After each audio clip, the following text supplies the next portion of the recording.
but I have nice teeth, so. You have gorgeous teeth. Guess what I did today? I got called to the chiropractor today.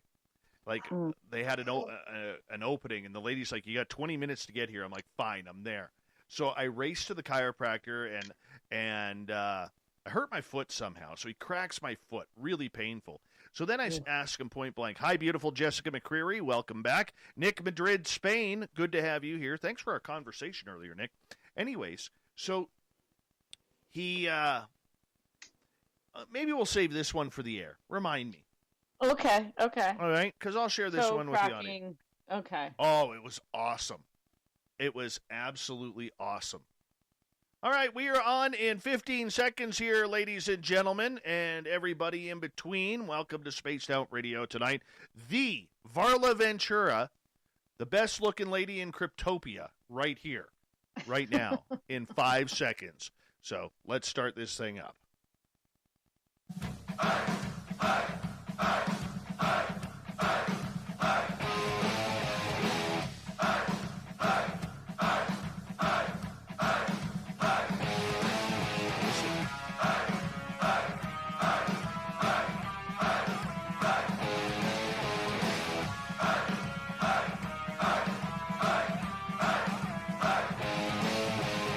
From the mountains of central British Columbia to you listening around the world, this, my friends, is Spaced Out Radio. I am your host, Dave Scott, sitting in the captain's chair of SOR headquarters. We welcome you to tonight's show on our terrestrial affiliates around North America and digitally on TalkStream Live and Revolution Radio. If you want to take a listen to our archives, they are free for you at youtube.com/Spaced Out Radio. Just do me the favor, hit that subscribe button. Follow us on Twitter at Spaced Out Radio and on Instagram at Spaced Out Radio Show. Our website is spacedoutradio.com, where we have a plethora of features for you, including rocking out to Bumblefoot and reading up on Captain Shirk's SOR Newswire. Tonight's show is brought to you by Chive Charities. Help make the world 10% happier by visiting Chive Charities today. You can find them on our website. She is back. The myth, the legend, Varla Ventura. She is the author of Varla Ventura's Paranormal Parlor, Ghosts, Seances, and Tales of True Hauntings. That book came out in 2018, but she is the author of numerous books that can be found at any major bookstore around North America or digitally on places like Amazon, Barnes & Noble. But check your local bookstore first, because that's pretty awesome when you can buy a book from a bookstore these days. You know what? This lady here, she's on for their third month in a row. Normally we only see her every couple of months, but we had a special appearance last month for Halloween. But Varla is here tonight to talk about all things spooky and strange, and maybe how the paranormal ties into the cryptid world. We're going to hit her up. Her website, varlaventura.net, not .com, .net. Varla, welcome back to Spaced Out Radio. How are you? Thank you. It's been seems like a long month since last we spoke. It has. It's been like 3.5 weeks. I mean, where have you been? Where have you been? You know, nose in a book, as usual. You know, every now and again, we actually do get new people listening to this show. You know, one or two. You know, so for people who may not be familiar with whom you are, maybe they haven't looked at our archives yet at youtube.com/Spaced Out Radio. You know, you live a life that is weird, strange, and definitely awesome. You know, did you construct your life to be like this, or is this just the pattern that it fell into? Oh, I mean, I definitely I wanted it to be that way. It probably a little bit of both, you know. It's like, of course, I've worked plenty of like totally not supernatural jobs. I've waited plenty of tables and done lots of grunt work, and so I think I got kind of lucky. But these are the kinds of topics that I'm very interested in. I love anything paranormal. I consider myself a supernaturalist. And I also love to write. So being able to write about those subjects has been a real treat. It really has. I mean, and for you, I mean, you're all over the place. I mean, you're one of the most wanted guests out there, I think. I mean, every time I talk to you, you're doing another podcast, you're doing another radio show or YouTube channel or something like that. I mean, it really goes to show the popularity of these topics, but the fact that when that many people reach out to you, it really shows that you're doing something right. Oh, well, thank you. I do think it speaks to the popularity of the topics, and it's always interesting to be on a show that I frequently am invited as a guest, and people will say, well, we don't usually do this type of show, but we wanted to have you on. And so I always find that really interesting because I just assume, everyone exists in this like weird midnight world that we hang out in, right? So you forget sometimes that, people like to talk about other things. But not people like us. But, no. I mean, you attach yourself to a realm that is weird and strange. I mean, that is one of the fun things that you have got to do. And, for me, I've been fortunate the majority of my adult life, I've been able to do things that I want. I wanted to be involved in sports somehow. I became a sports reporter, and even though the pay absolutely was degrading, and horrific, I loved my job. I love my job, what I do now with this radio show here, because, my own experiences led to me to my own curiosity, which led me to getting back into radio and doing this. So, if you're able to do something that you love, that's hard to do in today's lifestyle because there is so much pressure on finances. There is so much pressure on owning a home, a nice car, maybe an RV, an ATV, traveling outside of the country once a year for vacation. There's a lot of stress that society puts on you to keep up with the Joneses, but then there are the very few, such as yourself, who kind of go the polar opposite way and say, yeah, no, screw it. I'm going to do what I want and make myself and my life happy. Well, it kind of goes down to circumstance and what choices that I made along the way. I certainly am, I don't make enough off of my books to not continue doing other writing and editing projects. But again, those are things that I absolutely love. And in fact, in some ways, those can be even more fascinating because I see other people's points of view and I work on other very, interesting and unique manuscripts. And so I definitely specialize in the occult. So that is always, it's an area of expertise. So, I remember like long ago in community college, I had like an anthropology professor say, the secret is find your niche, get a unique niche and really dig in and really, fine tune that and become the person that is the go-to person. Even if it's very obscure, if you're the go-to person, you will always find someone who needs that. Whether your specialty is like, fossilized plant matter or, cryptozoology. Obviously this isn't a facet of anthropology, but I just remember having this very influential on me anthropology teacher say that. And I thought, yeah, that's cool. And it always kind of stuck with me. Of course I had my directionless years, but really always very, very focused on the fact that I wanted to write. That was, I'm not really good at anything else. I'm okay at other things, but it's really one of the things that I'm good at. And so, that's a good reason to stick with it. It's funny because this morning I was having a conversation with Science Bob McGuire, and he tunes in all the time. I'm not sure if you've met Science Bob yet or anything, but you know what? I think on your dad's birthday, I think Science Bob was on at the same, yes. I called in and Science Bob was on at the same time. Yeah, that's right. Okay. So Science Bob says, hey, what's going on with Varla Ventura? And I said, well, she's coming on the show again tonight. He goes, are you making her a monthly guest? I said, no. I said, she did a special show for us on Halloween. We're going to keep her every 2 months because, we don't want her to get bored with us. He goes, you know what? She's one of the best damn guests that you have out there. I'm like, so I'm going to tell her. So Science Bob's a huge fan of yours, and I know so many people are. Yeah, but let's get right into the monsters here because, you and I have probably done, 20, 25 different interviews over the last couple of years.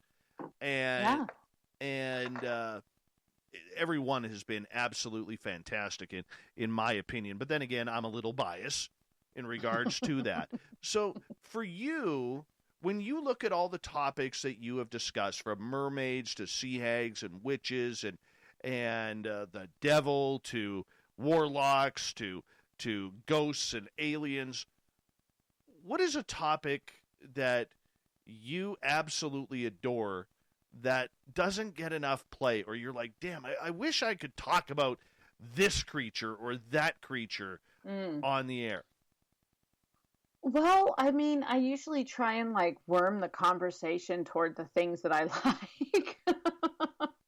But I mean, I still feel, and I said this to my publisher when I wrote the Banshees, Werewolves, and Vampire books. I still feel like Banshees don't get the awe, respect, jaw-dropping horror, all of the things that you should feel toward a banshee. I feel like banshees are not as prevalent in our mindset. If I say ghost to you, you'll have an image in your mind. If I say,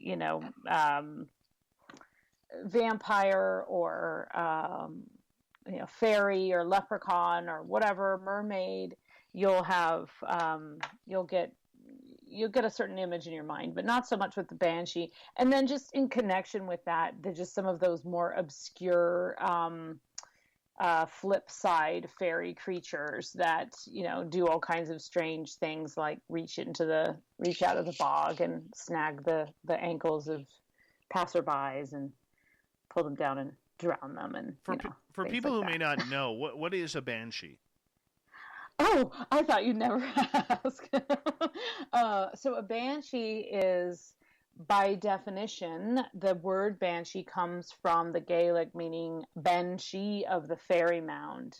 So ben, and then she is the fairy. And it's basically I think of it as something that sort of straddles the world between ghosts and fairies.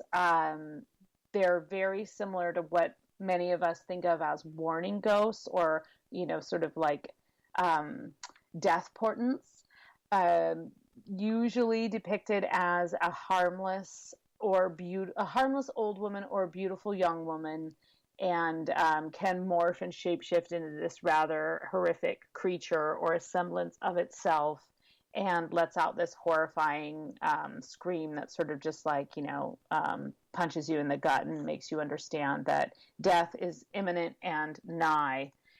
And it's usually someone that you love that will die. So it's pretty intense. And there's all kinds of wonderful stories, especially, I mean, as you know, I love to travel to Ireland, and every castle you stay in has a banshee story. Certain families inherited banshees.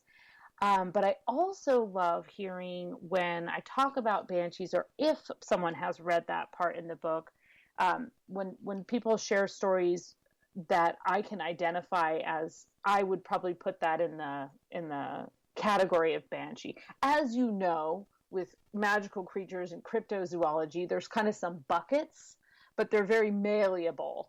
So you might have something that's sort of supernatural, sort of paranormal, that also, like you can kind of put some of those sea serpents and things into the same bucket as mermaids and other kind of selkies and kelpies and things like that. So banshees can I really like that they cross the different worlds, and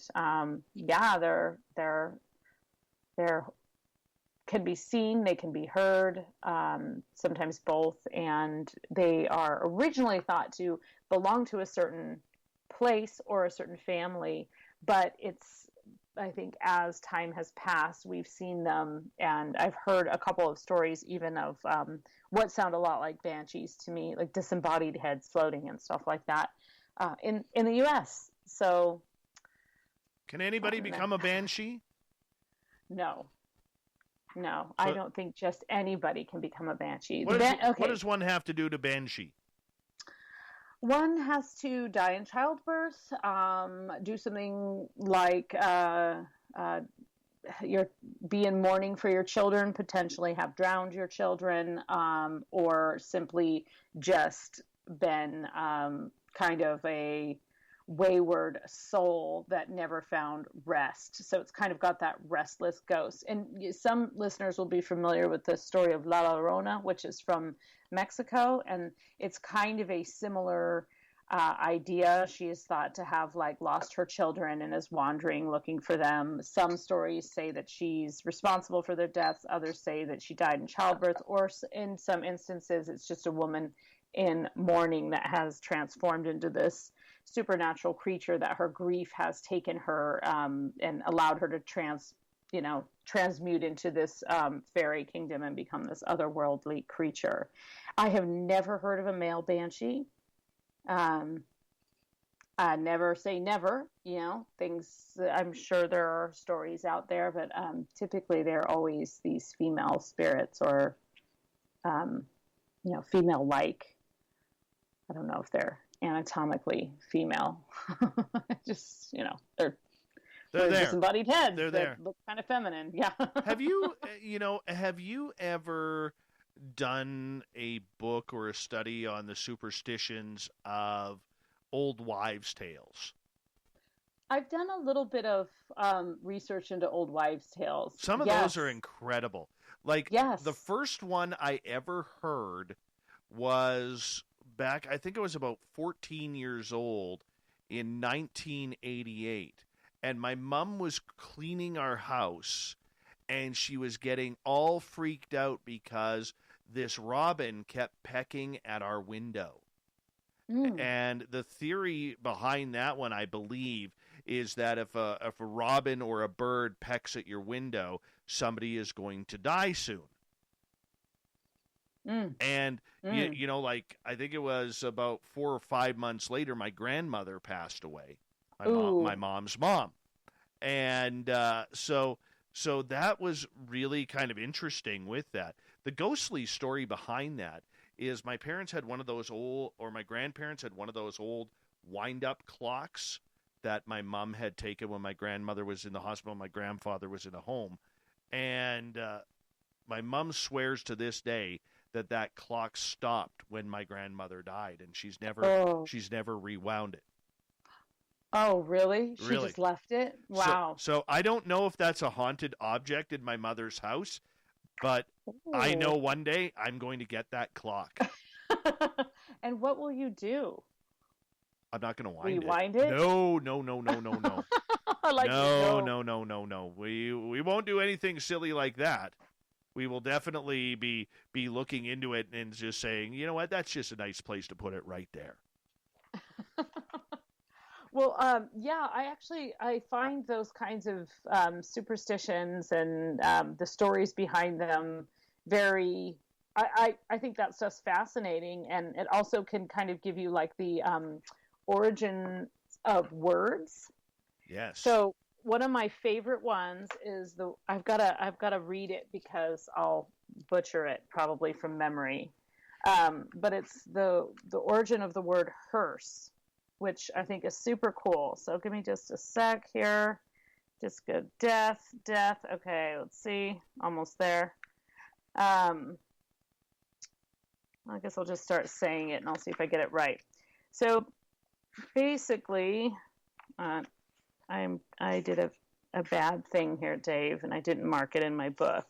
That's okay. Goddess Michelle on Twitter doesn't mind because you're just on the radio. Hi, Goddess Michelle on Twitter at #SpacedOutRadio. I'm just going to try and remember it. So what it is that the word hearse comes from actually the word for, it was harrow or hortex, were two kind of similar words. And a harrow was basically a pitchfork that had more tines. So it was kind of a wide pitchfork, and it was used to, till and plant. And that it was when the Anglos came into the British Isles, and meanwhile, the Vikings are coming down from the north, and you had this kind of culture clash. So there's this thing that looks like a pitchfork, and the Anglos take it and they put it upside down in the church and they stick candles on it. to make it like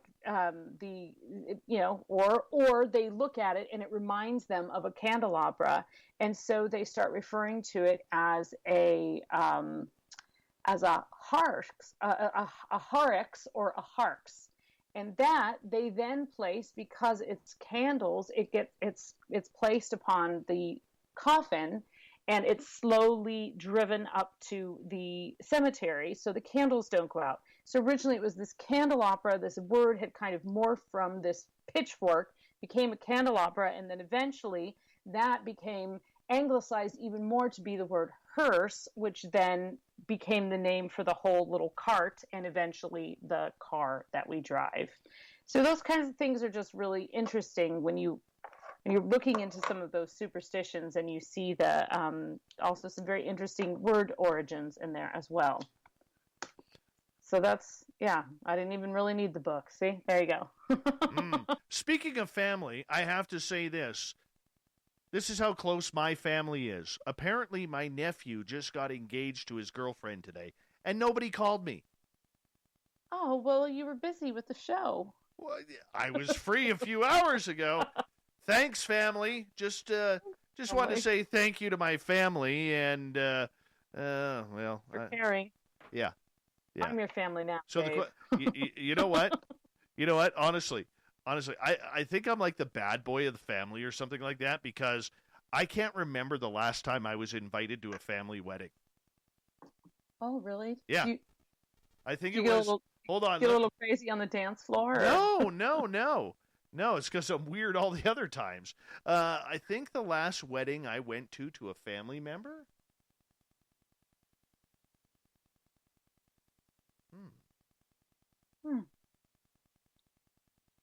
Well, I've dodged them pretty good. Outside of my own in 2003,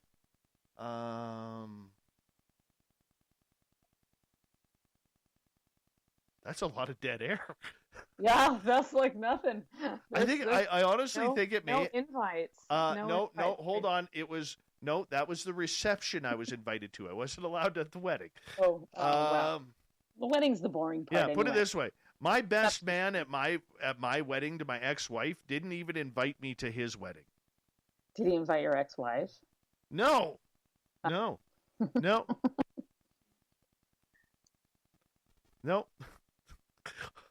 I suck. I really suck. Yeah. The problem might be you. I don't know. There might be a problem there. There might be a problem there. Oh, well, hey, it saves me from having to buy a gift. Yeah, I appreciate my family. I'll just make sure that when the wedding comes along that, I'm washing my hair that day, because my hair will be definitely a little bit more important. All right. Moving on, Varla, talking about old wives' tales here. Give me another one that's been weird to you. Oh, let's see. Oh, the opening an umbrella indoors. You know why that? People always say don't open an umbrella indoors. It's unlucky. So the reason is because the original umbrellas were basically like these spring-loaded, sharp-bladed weapons. And it was very dangerous for you to pop something like that open. In early Victorian England, you pop something like that open in the crowded lobby of the opera house, and you're going to stab someone in the eye. So it became uncouth. It became bad etiquette. And because of that, it then became bad luck. So these days, our umbrellas are significantly safer. But it is a little annoying if someone opens one. I don't even like them outside. I'll be honest with you. I'm anti-umbrella. I'm an anti-umbrellite. I don't like even them. In the rain? I'd rather have rain than an umbrella. Not me. I just don't like them. I'll tell you why. I like parasols in the sun, but not umbrellas in the rain. No. I'll tell you why I like a good umbrella every now and again. Okay, I like it because when my hair is done, I wear a heck of a lot of hair gel, and it rolls into my eyes. Varla, I'm going to get you to hold on right there, because we are going to go to break here at the bottom of the hour. Varla Ventura is our guest tonight on Spaced Out Radio. All things cryptid and weird with the queen of the cryptids, Varla Ventura.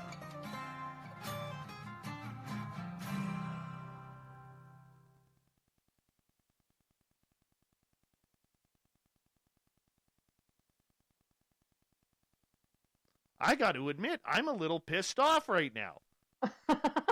You weren't invited to the wedding. Oh, fuck. Oh, it's not the wedding invite. It's just the knowledge of the. Yeah. Is it sister's? It's my son? sister's son. Do they live nearby? No, they live back in my hometown. Did they announce it on Facebook or something? Because Yeah, days, people think I'm updating Facebook right now. 15 minutes ago, he posts, "She said yes, can't wait to marry you. Also, happy 5-year engagement." And there's a 1-minute video of him getting down on his knee and actually proposing here. I'm actually kind of pissed off. Because you think you should have been, like, texted before? You think my sister might have the decency to fucking call me. Right? I don't know. Maybe that's just a family moment. I think a lot of people put stuff up and they just don't even think about it. They just, like, it's like the lazy way of announcing things. It's like, oh, here we go. We're engaged now. I mean, I haven't had that happen with any super, super close family members, but I've seen it a few times. And oh, yeah. Yeah. It's nice to get a heads up, but people just think that counts. Oh, yeah. Especially under the age of 30. Well, my sisters and I aren't close, so doesn't surprise me. Oh, if you're not close, why would you expect a text? Because I'm the one who's always putting in the effort, right? So, either way, not a big deal. Not a big deal. Well, so should we talk about some, like, horrible things that happen on people's wedding days? Did I ever tell you the story what happened on my wedding day to my ex-wife? I'm having my dance with my former mother-in-law, and she, we're dancing, and she starts her little evil giggle, and she says to me, I'm going to be your worst nightmare. And she goes, I'm going to be that mother-in-law. And I'm like, oh, no, you're all good and everything's fantastic and all this kind of stuff, right? No. She had a plan. She had a plan. Wow. That's harsh. Yeah. Well, if your nephew listened to your show, he'd know you were upset with him. No, I'm not even. You know what? It's par for the course with that side of the family. So it's par for the course. So whatever. Is what it is. When it comes to the big day, I just won't show up as per usual. I'll lose my invite. I didn't get that. Was that an Evite? No. I deleted the email by mistake. Yeah, no kidding.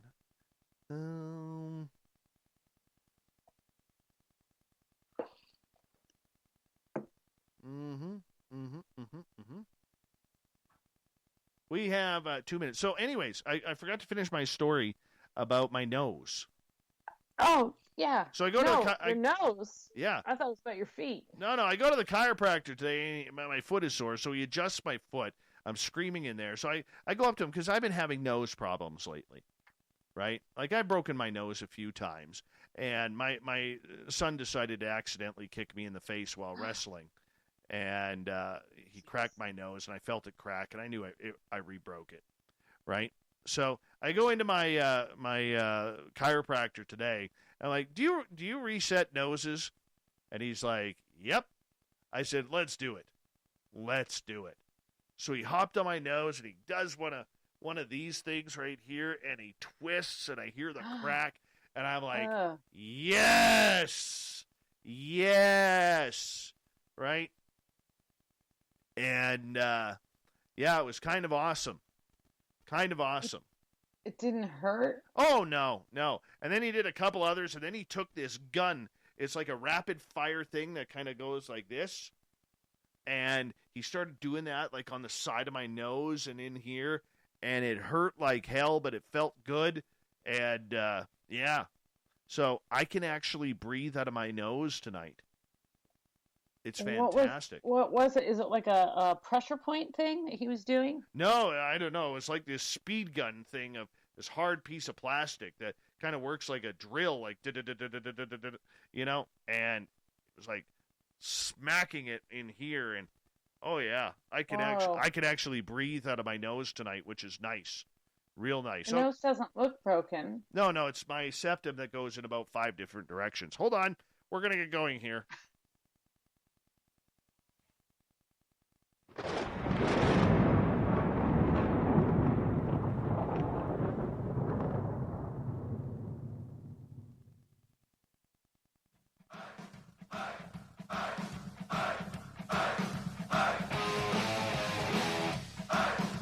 Second half hour of Spaced Out Radio tonight. I am your host, Dave Scott, sitting in the captain's chair of SOR headquarters. Thank you so much for joining us. Want to remind you that if you've missed portions of this show or others, you can check out our free archives by going to youtube.com/Spaced Out Radio. Do me the favor, hit that subscribe button. Our website is spacedoutradio.com, where we have a plethora of features for you, including rocking out to Bumblefoot and reading up on Captain Shirk's SOR Newswire. Follow us on Twitter at Spaced Out Radio and on Instagram at Spaced Out Radio Show. Tonight, we are talking with Varla Ventura. VarlaVentura.net is her website. She is the queen of the cryptids in old Davies land here. She's one of our favorites, and we bring her back on right now. Varla, normally we do not ask questions until hour 2, but Major Lee, well, he's over in the United Kingdom, so it's like past 10 o'clock his time. All right? So I'm going to say, Varla, do you have any stories about the Dirg do the about the what English, man? English, it's where English came from. Anyways, he is asking about the Irish vampire. Yeah, I don't have a lot of stories about it. I have read some different accounts of the Irish vampire. I have heard of the Irish vampire, and I do believe that is where Bram Stoker drew so much of his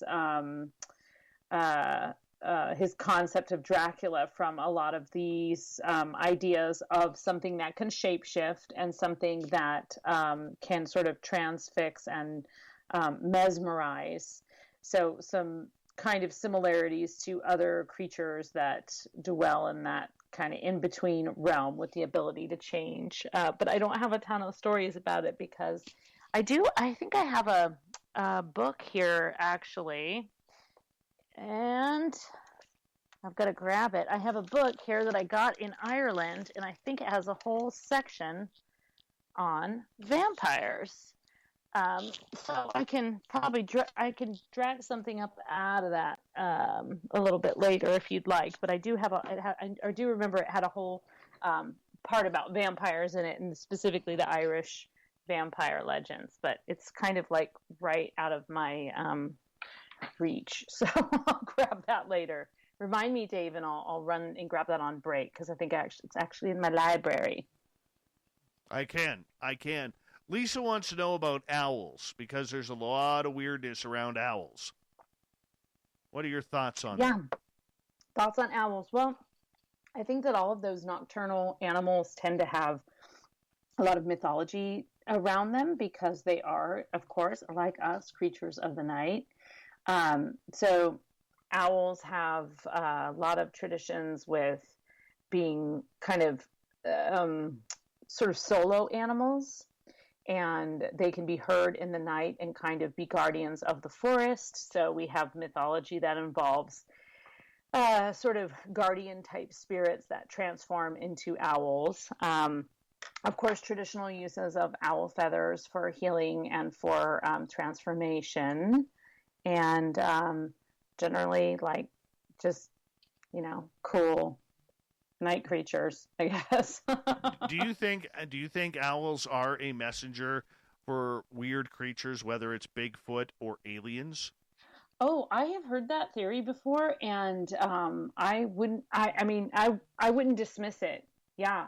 I think also they can be sort of, their call can be, we construe it as, whatever, we think it's a signal, but they're actually like warning other creatures that we're on the path. So it's a sort of a warning call. Okay, so why do you think owls? Why do you think these creatures kind of turn that into each other?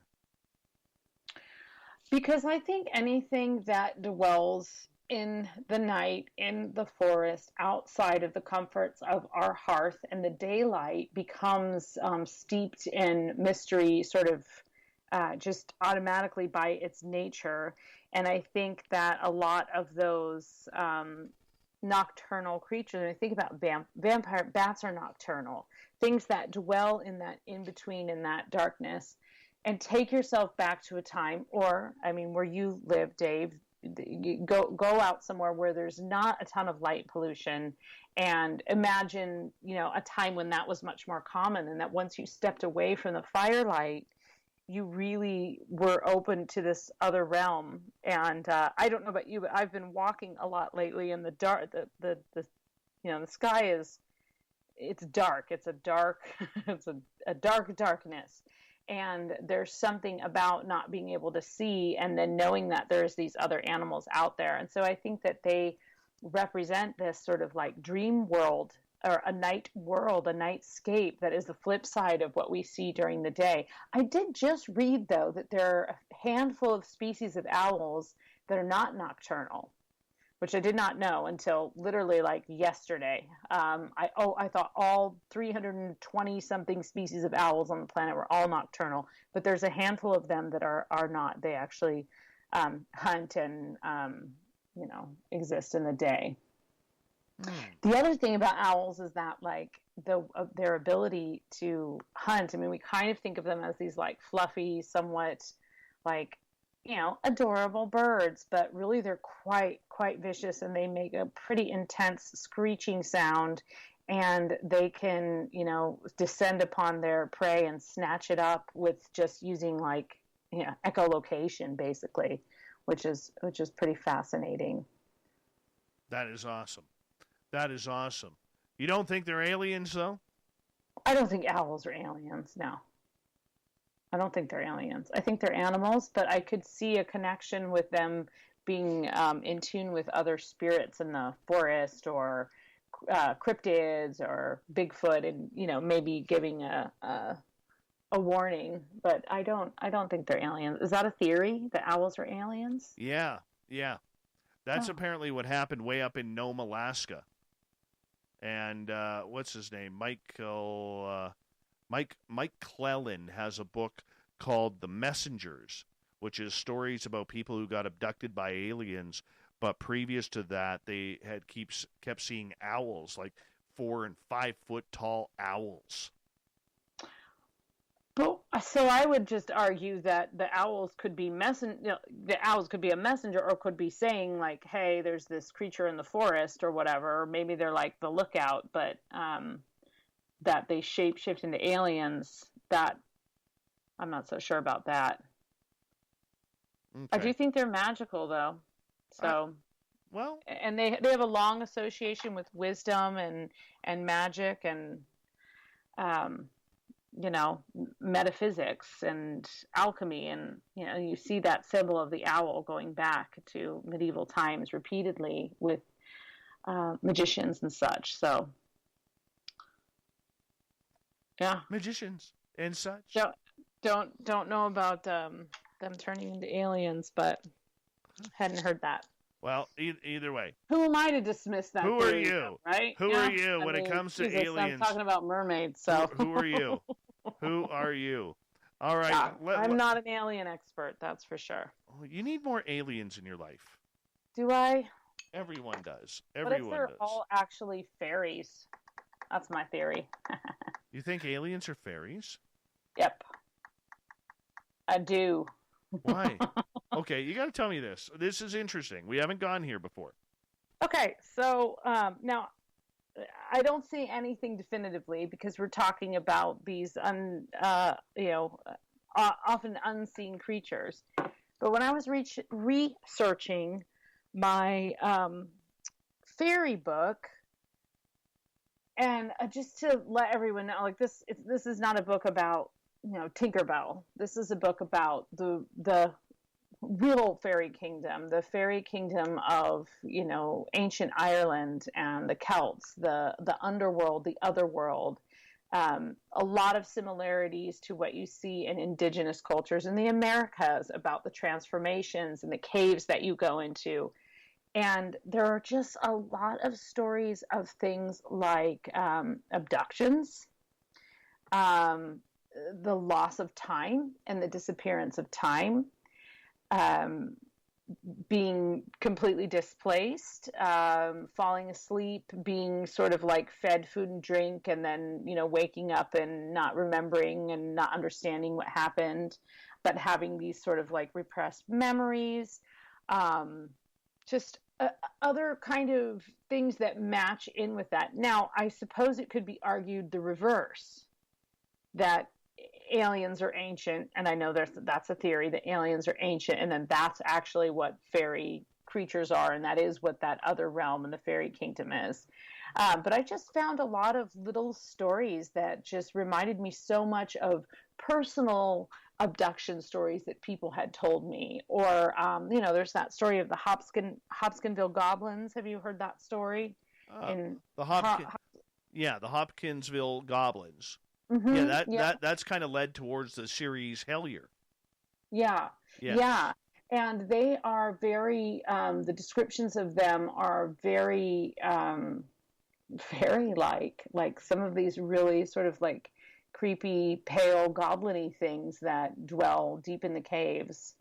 So there's some connections there. I think it could certainly be argued either way, and I'm not going to demand that it's one way or the other, but I had several light bulb moments when I was reading some of these old Welsh stories and things, and thinking like, this is interesting.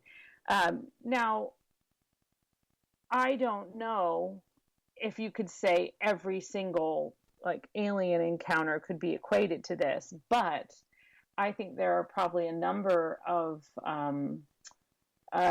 these types of stories that could be, or once were, attributed to fairy kidnapping or getting caught by the puka. So maybe it's all the same thing anyway, right? It's this other dimension that we can't quite put our fingers on. And, you could really argue that it's all kind of coming from the same thing or out of the same place. And that is like the other world, the underworld, the unseen. Is it off planet? Is it in the middle of the earth? Those are the things that we debate, but we're all kind of talking about the same thing, and they fall in that supernatural umbrella. So, yeah. Do you believe in the whole underworld fantasy, that there is an entire life of mythical and mystical creatures that are living under our ground, under our feet? Sort of. I think that there are places where you could go into this this other world, but I think that those places, like the caves and the caverns and things like that, are really more used to transform yourself and shapeshift yourself into that other realm. So going into a really dark passage, into like a really dark blackened space, maybe there's smoke in there, maybe there's a fire going, maybe there's some kind of ritual chant or something like that. You are putting yourself basically in the belly of the earth. And so you are kind of allowing yourself to it's like a sensory deprivation kind of thing, right? You're allowing your mind to transport you to this other realm. So I think that that's what a lot of those portals are. Just as, shamans do certain things to transport to another realm. You go into a sweat lodge and you have the smoke, and you have these things that make the invisible visible and connect you to this spirit world. So I think that it's probably kind of something along those lines, that there's I don't know if it's just like a flip side, or if it's just this kind of coexisting thing that we don't see all the time. I don't think of it as one long thing that starts and begins. I think it's like kind of a spongy, mushy, you could stick your hand through it at times, fall into the fairy door and through the spongy tree and see what happens. Right? That's totally exactly what I'm thinking. Totally exactly what I'm thinking. I mean, this whole underworld, I mean, you think about it. There's trolls, there's goblins, there's elves, there's gnomes, there's pixies, there's fairies. There could be centaurs down there. The giant worms that apparently eat people. Gobekli Tepe, or pardon me, Makembe Babambo or whatever. I forget the name. Mokili Babembe, that's it. Dinosaurs, all that kind of stuff. I mean, there's a lot of stuff going on down there, and never mind the fact that there could be aliens down there as well. Where is this place? Like, how far down is it? Do you drill down like halfway to the core, then hang a left? Is it down, or is it right in front of you?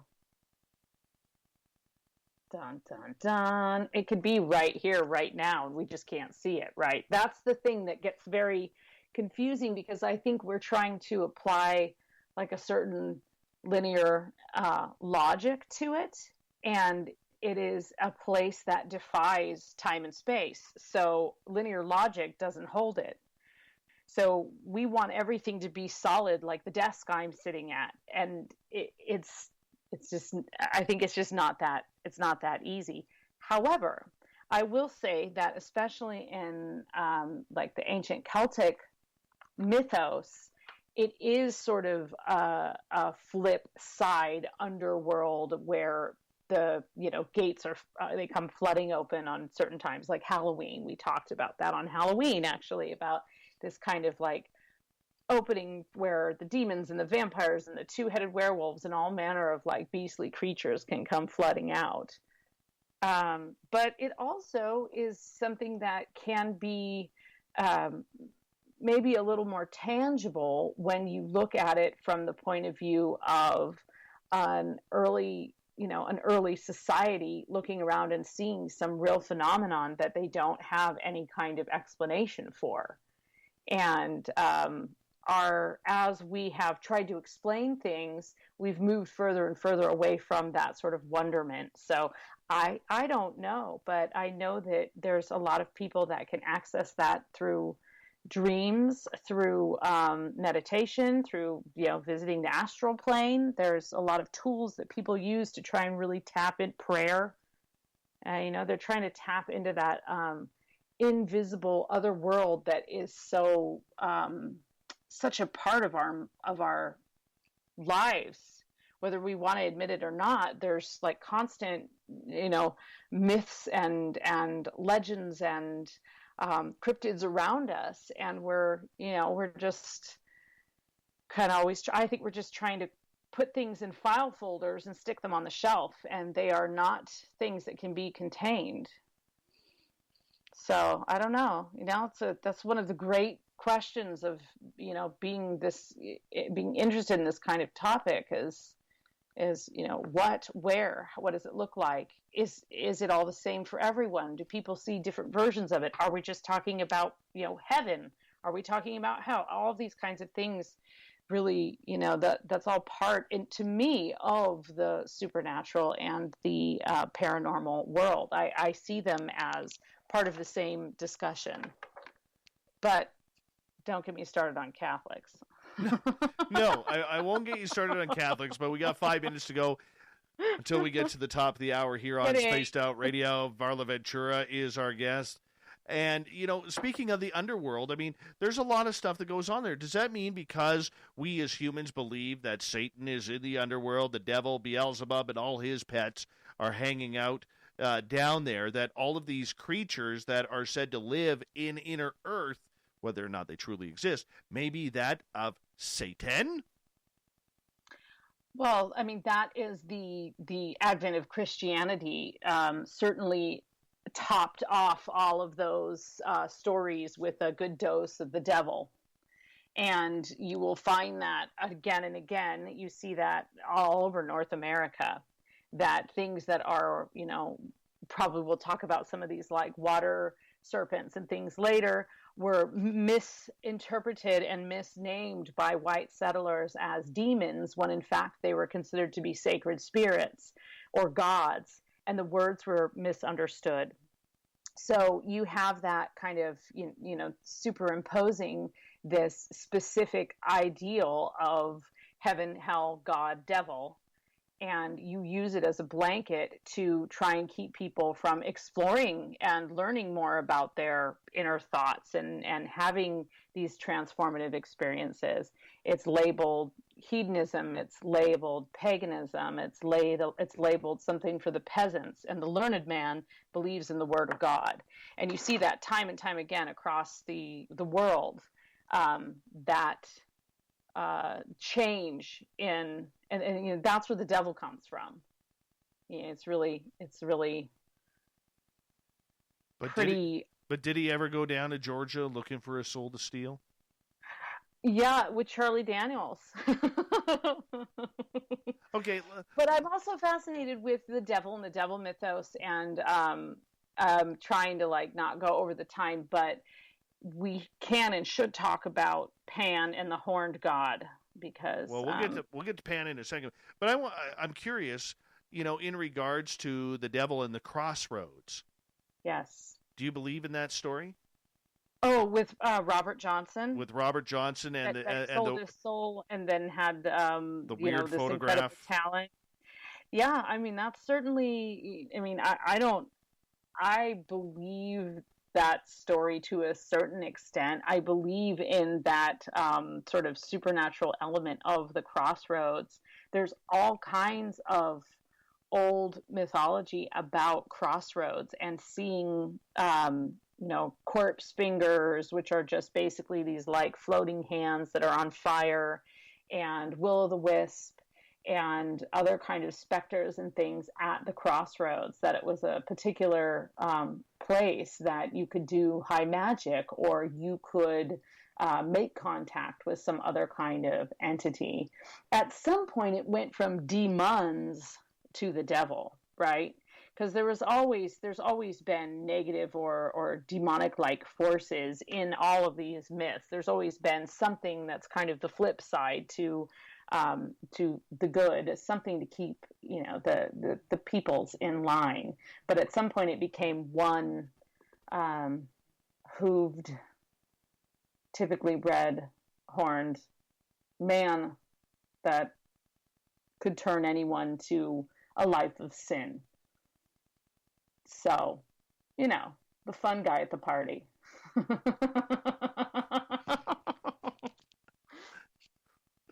Oh, my goodness. The guy you don't want to take to your nephew's wedding.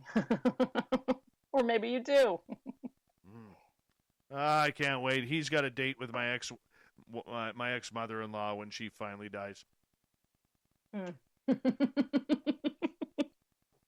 don't mean to keep harping on it, but I'm still a little bitter over that one, Okay. But nonetheless. Yeah. I mean, work through it. By the end of the 3 hours, you will be over it. You don't have to be over it yet. It's been 15 years. I'm not over that one yet. No, okay. No, I'm not over that one yet. No, it's terrible. Anyways, we got 30 seconds. What do you want to talk about, Varla Ventura? When's your next book coming out?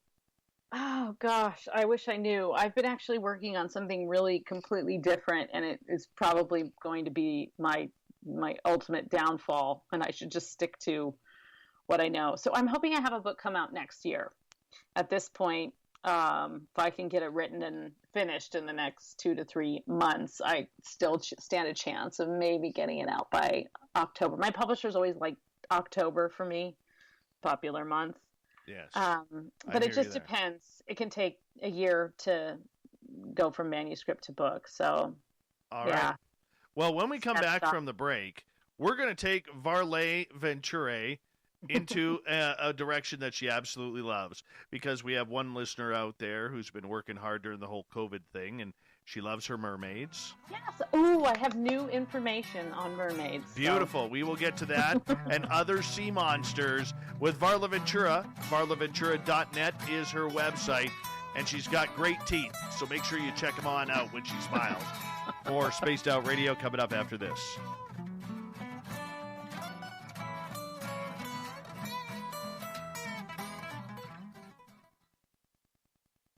my headphones will fall out. So I'm going to try and find that book that has the vampire. All right. I'm going to take my dogs out quickly, too. Okay. All right. Sounds good. Carl, don't forget to join the Space Travelers Club for just $5 a month. And follow Spaced Out Radio on Twitter at Spaced Out Radio. Our Instagram, Dave Scott SOR. Our Facebook page is Spaced Out Radio Show. Our archives are free at youtube.com/Spaced Out Radio. Come woo it up with Spaced Out Radio today. Bye! The party is always on at the Moose Vancouver. The Moose Vancouver is where you want to be when visiting Canada's West Coast. Open until 2 a.m. nightly, the Moose cranks up the rock while serving some of the best rated food in the city. The menu starts at $6.95. Why party anywhere else in Vancouver when the Moose is right there? Get your horns up and rock with the Moose, the official party bar of Spaced Out Radio. We are scouring the world for the most intriguing stories of your day. Take the time to read up on the SOR Newswire, where our team, led by Captain Shirk, will deliver to you some of the best paranormal and supernatural news, along with some stories that will blow your mind from the weird to the wacky. It's the news outside the news that piques interest, and that's what we're looking to deliver to you. The SOR Newswire, only at spacedoutradio.com. Are you an experiencer of something strange that can't be explained? Do you want help finding out what's going on? I'm Ryan Stacy, head of the Experiencer Support Association, otherwise known as TESSA. We've teamed up with Spaced Out Radio to investigate cases filled out in the SOR Sightlines report. We are independent and there's no cost to what we do. All we need is your experience. Let's find out what's happening together on the SOR Sightlines report. Get your horns up with me on Spaced Out Radio. This is Ron Bumblefoot Thal. Come tune in to SOR where you can hear me rock out with Little Brother is Watching, the official theme song of Spaced Out Radio. And then come on over to bumblefoot.com where you can find out about my tour schedule, my music, and everything else. Bumblefoot.com keeps you up to date on what I'm doing and the best way to stay in touch with my music and music camps. Sign up for my newsletter at bumblefoot.com and remember, Little Brother is Watching. Hi there, this is the paranormal lawyer Michael W. Hall. I'd like to invite you to listen in each Sunday night where we're going to open up your eyes to everything strange and paranormal. I will be hosting some great guests with topics that affect us all, such as UFOs, ghosts, and everything paranormal. Let's learn together on Spaced Out Radio Sunday with myself, Michael W. Hall, the paranormal lawyer at spacedoutradio.com. Hi. This is Amber Beckrud, and I want to invite you to subscribe to our YouTube channel where we store all of the SOR show archives for free. And as an added bonus, every 2 weeks I'm posting brand new content on Cryptid Tales, where I will get into some of the spookier legends and folklore from around the world and tell the stories that go with them. Find us at youtube.com/spacedoutradio and check out Cryptid Tales today. Drop a comment and let me know what you want to hear. See you there. Hey Space Travelers, this is John Resig, founder of the Tribe and Tribe Charities. If you know anything about our website, you know we like to do things a little different. We're not some faceless organization collecting money for a nebulous cause. Our donor dollars go directly toward life-improving items. Then we give those items directly to an underdog who needs it most. To become a donor with Spaced Out Radio's official charity, Tribe Charities, just go to tribecharities.org/donate. We all know on Spaced Out Radio we love a good beard and mustache. I'm so back. Why not take care of your facial hair with Mighty I found the book. Oh, I actually got, like, it even has the euros on it. I can't, that's the thing, isn't. Anyway, it's called Haunted Ireland. I picked it up in Ireland last summer. Hey, and the Ronald Penton has showed up. The Ronald Penton. Wow. I know.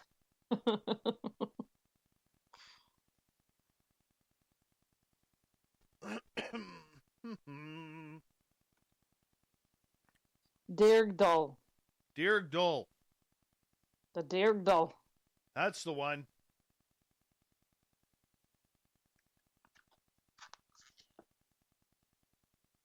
We have like 90, just over 90 seconds. great. Ooh, the blood drawing ghost. Oh, this will be lovely. Okay.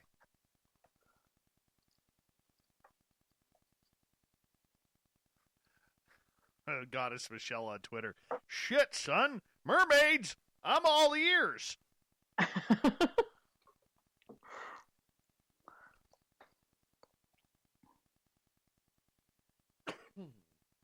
Oh.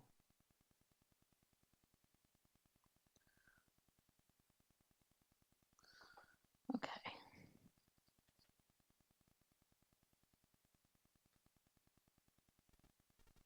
Hey, Nilbog, how you doing, man? Hey, Super Quest. Good to have you, man. Love you, brother. All right. We've got about 45 seconds. White orange or white orangutan. Welcome. White orange. I prefer white orange. Let's just call him white orange. Hi, gorgeous Teresa.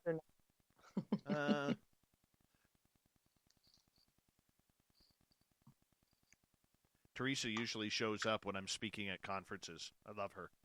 Oh, nice. Yeah, she's kind of cool that way. Hi, Chris Mo. All right, thank you to Ladybug Bigelow, Alaska's greatest athlete, Major Lee, Zoe Buttercup, and Shane for the super chats. Here we go. You're listening to Spaced Out Radio with Dave Scott. Follow Dave on Twitter at Spaced Out Radio and on Facebook, Spaced Out Radio Show. Hour number 2 of Spaced Out Radio is now underway. My name is Dave Scott. Thank you so much for taking the time to join us tonight. Want to remind you that if you've missed portions of this show or others, you can check out our free archives by going to youtube.com/Spaced Out Radio. Do old Davey the favor, hit that subscribe button. We welcome back everyone listening in on our terrestrial affiliates around North America and digitally on TalkStream Live, Revolution Radio, and KPNL. The Desert Clam has set the password for tonight in the SOR Space Travelers Club. What do you got for us, Clam? Reciprocornus. Reciprocornus is your password. Use it wisely, Space Travelers, as the Clam sets the password each and every night right here on Spaced Out Radio. Our website is spacedoutradio.com. We have a plethora of features for you, including rocking out to Bumblefoot and reading up on Captain Shark's SOR Newswire. Follow us on Twitter at Spaced Out Radio and on Instagram at Spaced Out Radio Show. Varla Ventura is back for another edition of Our Cryptid World. We love her around here. She has amazing horn-rimmed glasses on right now. She really does. Great teeth, fantastic author. Find all of her books in every major bookstore and online. Her website, varlaventura.net. The lovely and talented Varla, welcome back. Why, thank you. You're welcome. Mermaids. Michelle wants mermaids. Now, but shouldn't we answer the vampire thing? Okay. Yes. Who asked that? Earlier on, I believe it was Major Lee who asked. Yeah, Major Lee. Major Lee. I don't have a great deal more information, but I did go and get the book that I bought at a haunted castle bookstore when I was in Ireland, and it's called Haunted Ireland, and it has a section. It has a section on the Irish vampire. It sort of talks mostly about the writers who were inspired and wrote, of course, Bram Stoker, and then Sheridan Le Fanu, who wrote Carmilla, which was actually earlier than Dracula, and a few other authors. So it talks about that a little bit, of course, literature. But the literature is based on some old folklore, and as you said, it's the Derg Duel, usually translated as sucker or drinker of human blood. And it could be stopped by rising from a piling of by piling cairn stones, or sort of what you would put on gravestones, upon its grave. There aren't a ton of stories. This book has basically none except for what I just told you, and this wonderful story about written by Cork writer Thomas Purton. He wrote a story called The Blood-Drawing Ghost, in which an evil spirit drinks the blood of 3 brothers and kills them. The heroine, a girl named Kate, revives the victims and marries the most eligible of them. And again, the other instances are of some short stories that were written.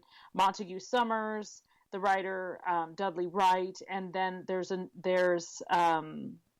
have been some archaeological excavations that have shown certain things that might indicate that there are or were believed to be vampires in that area.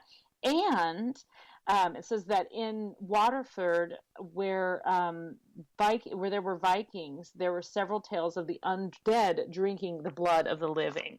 So we know that Vikings were kind of, a little bit into drinking blood out of skulls and stuff.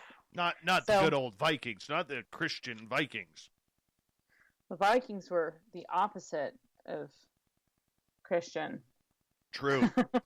Very, very true. All right. I know. All right, let's get to mermaids here. What do you got new for mermaids for us?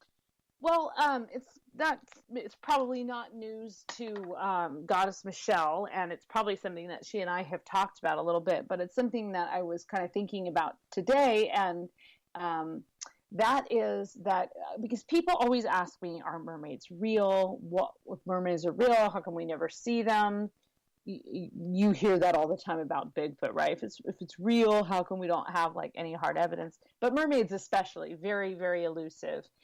And I was reading a little bit more about, there's a story it's from Cornwall, and it's about the mermaid of Zenor, which is in Cornwall. And this is, if anyone's heard of the mermaid chair, there is a bench in this church that has mermaids carved into it. And the story behind that is that this woman was thought to be a mermaid, and everyone in town thought she was a mermaid and sort of a witch because she wouldn't attend church. And so it was assumed that she was, came from the sea, and that she was married to a local man, and they had children, and that they were all descendants of this mermaid. And people who are associated with that family they're still descendants today. So I'm reading some stuff into that, and one of the ideas that has been put out on more than one occasion is that mermaids were and are associated with being healers and with medicine. If you think about like even the curative and healing properties of seaweed, you can see why this association would be very powerful. Women who could be in the sea, who could work along the sea, lots of health benefits there, right? But the idea was that during the witch craze, which was in the 1600s in Europe, in which witches were persecuted throughout Europe, throughout the British Isles, and that it was believed that mermaids were basically like hunted and killed and sort of flushed out during that time and decimated the population because they were equated with witchcraft and some of these witches and healing, sort of whatever kind of spirits that were near in the wells and in the streams.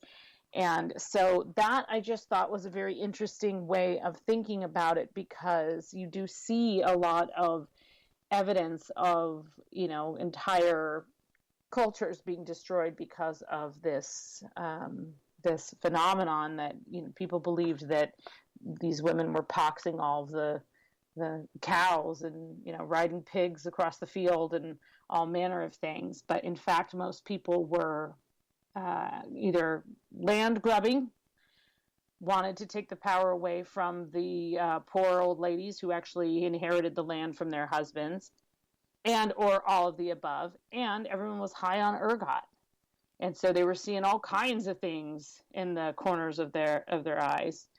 So the idea that mermaids were persecuted for the same reason, I don't know. I'd be curious what Goddess Michelle thinks of that, because I think it makes a lot of sense. Okay, what are ergots? I've never heard of this. Oh, ergot is a mold that grew on rye flour that was undetectable, but when processed and cooked into bread, it was basically like a poison, and it caused ergot poisoning, which causes extreme hallucinations.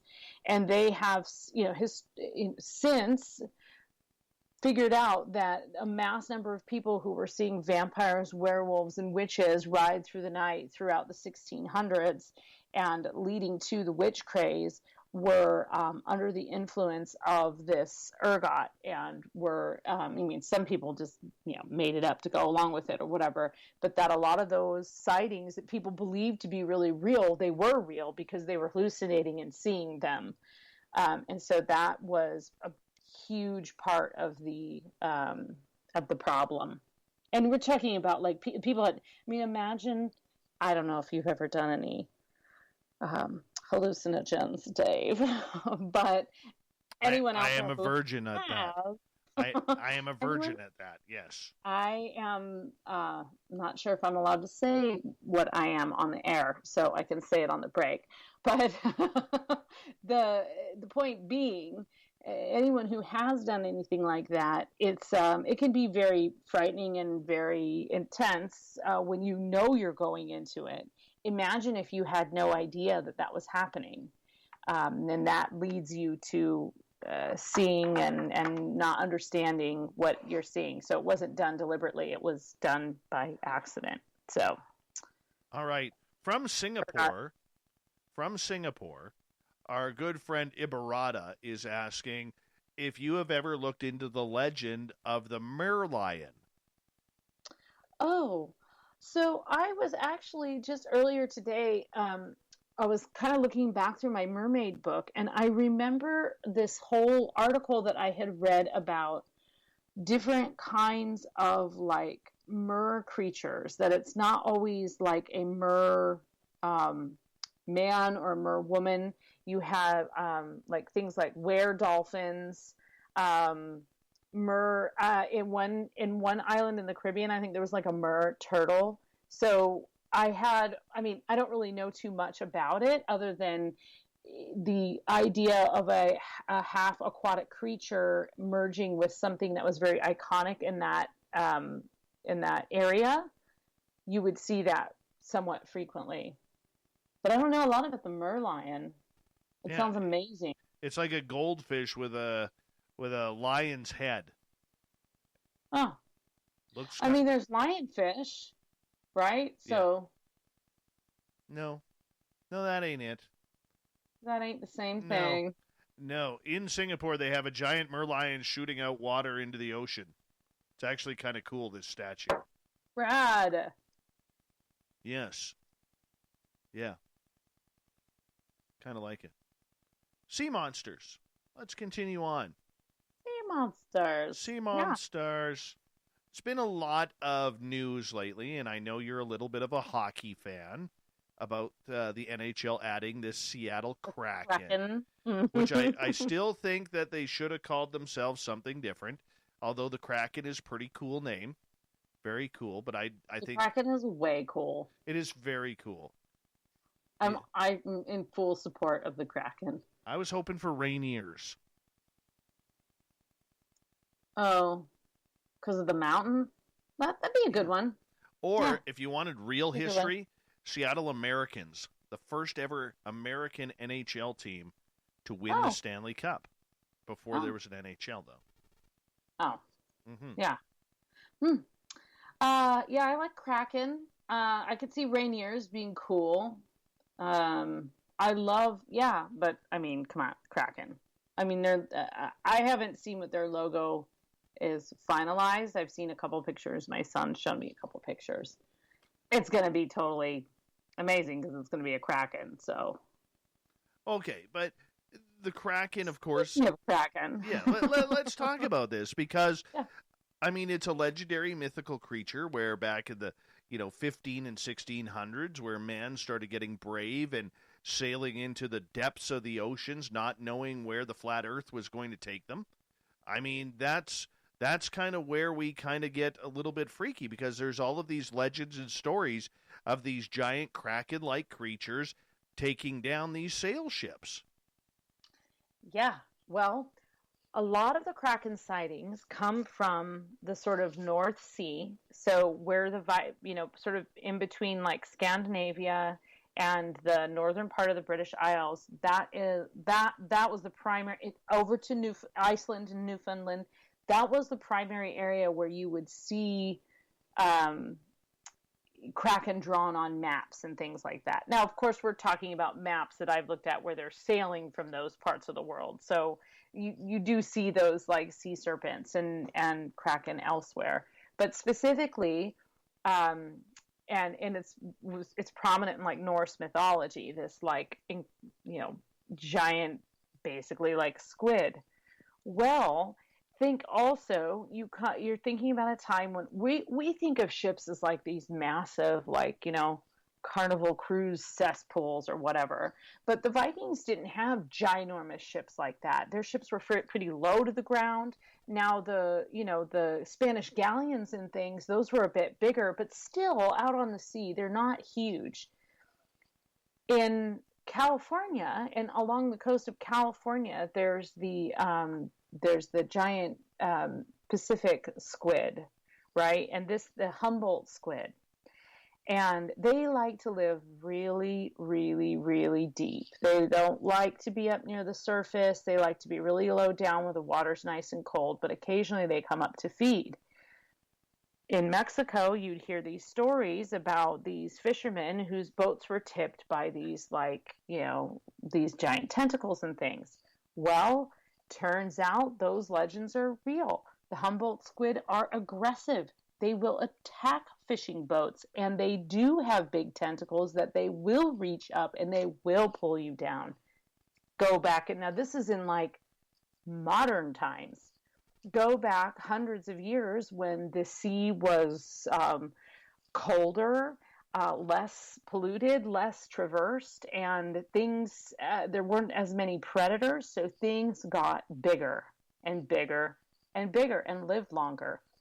Now I'm thinking the Kraken is real, that it's not just this legend, but it was just, this massive thing that had to be avoided, because if you sailed into its territory, it would just topple your boat. And things get magnified at sea. Any fisherman will tell you. Yeah, but they something that was this big suddenly becomes, this big. But they also saw half women, half fish. Yeah, exactly. So don't look them in the eyes. Don't let them serenade you. Don't listen. Don't listen to them, because they'll guide you toward the rocks, and then you'll crash, and they just want your souls anyway. So they're just going to swim over, make you think they're comforting you, and then slowly escort you down to your soul cage down at the bottom of the deep. Yeah. Lovely. Pretty much. I still think, and I know we've talked about this before, but I never get enough of it. I still think that, there is some of these larger creatures around. I still think Megalodon is out there somewhere. Yeah. I would not be surprised. I really wouldn't. And I think, we may also, as the ice melts, find things that have been preserved that are of this kind of magnitude as well. So the Kraken. Now there's a ton of different kind of sea. I feel like every lake in North America practically has a sea serpent, especially the ones that are kind of in the northern part. Anything along the border. Canada has tons of lake monsters. There's creatures in the bays on all ends, from Chesapeake Bay to, over to in BC, you guys have like a couple different sea serpents or monsters there. But I was looking back through a lot of those things this evening, because I knew that we might want to talk about some of these amazing creatures. And I was reminded of the definition of like a Kelpie. And do you know what a Kelpie is? No. So Kelpie is from Scotland. And if you look up Kelpie, you're going to see these amazing sculptures of these like horse-headed serpents, because that's what most people think of when they think of Kelpies. They think of these sculptures of Kelpies. But the Kelpie is an old sea creature, always depicted with the head of a horse. So imagine basically a giant seahorse, but with sort of a longer eel-like body, usually all black. And I found one thing about in an old Robbie Burns poem from 1786, and it talked about that when the horses, these kelpies kind of came on land, they left behind their hooves, and that actually transformed into the devil. And I thought, well, if that's not an anglicized version of some ancient mythology, I don't know what is.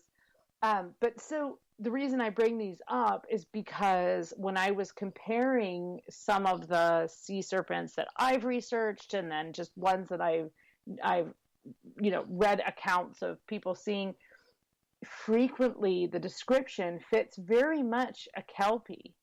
It fits this idea of sort of a long eelish shaped body with a very, very prominent horse-like face. Different colors, different scales, some are pokey, some are, with the one exception is the one in Lake Superior. And the one in Lake Superior is also called like the water panther or the water puma, Michipeshu. And that is more of has more of a cat-like face, and it has a long tail with spikes all on the back of it.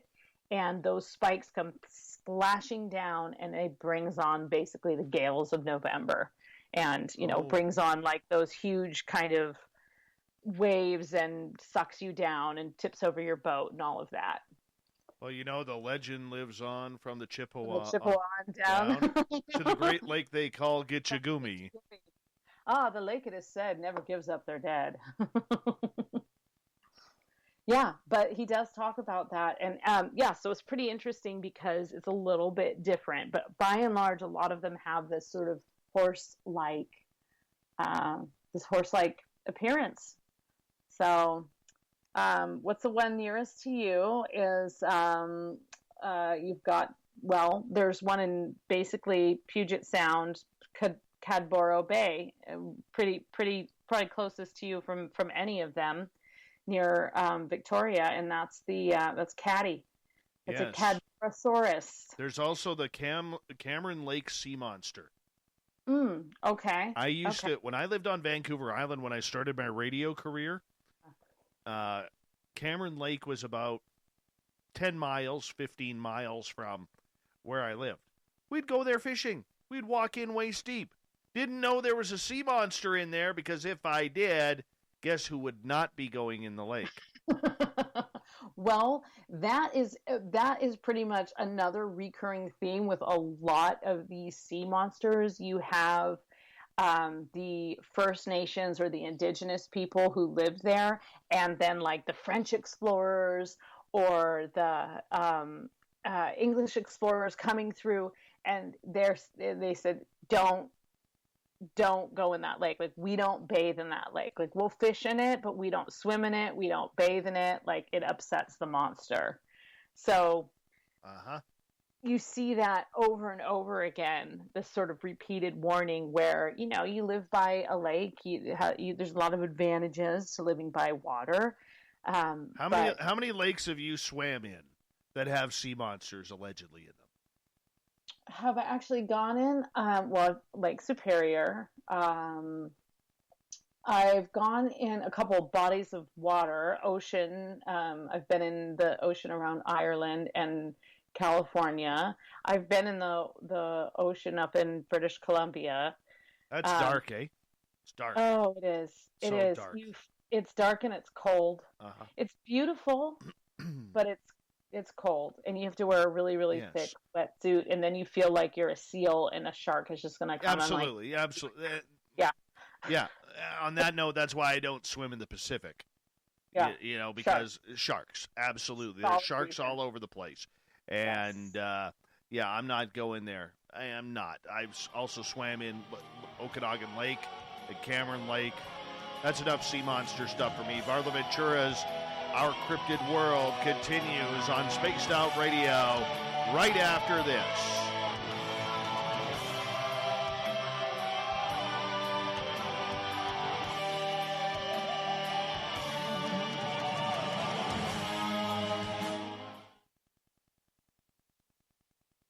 we is clear. I mean, I would swim, and by swim, I mean, frolic a bit on the shore in pretty much any of these places. Swimming out toward the center. No, garbage. That's just wanting death. Wanting death right there. No. I didn't know until after. This true story. When I started my radio career in a small town, island town called Parksville. Okay, everything shut down at 6 o'clock except for the bar, which was extremely haunted, old hotel, and the A&W. So cool. We used to go out on the beach at night, and during the day, you'd go out. Well, sometimes the water, the way the tide rolls in and out, created this island, right? So we're standing on this island, and the tide is coming in, and I don't seem to realize that, that walking area is getting deeper and deeper.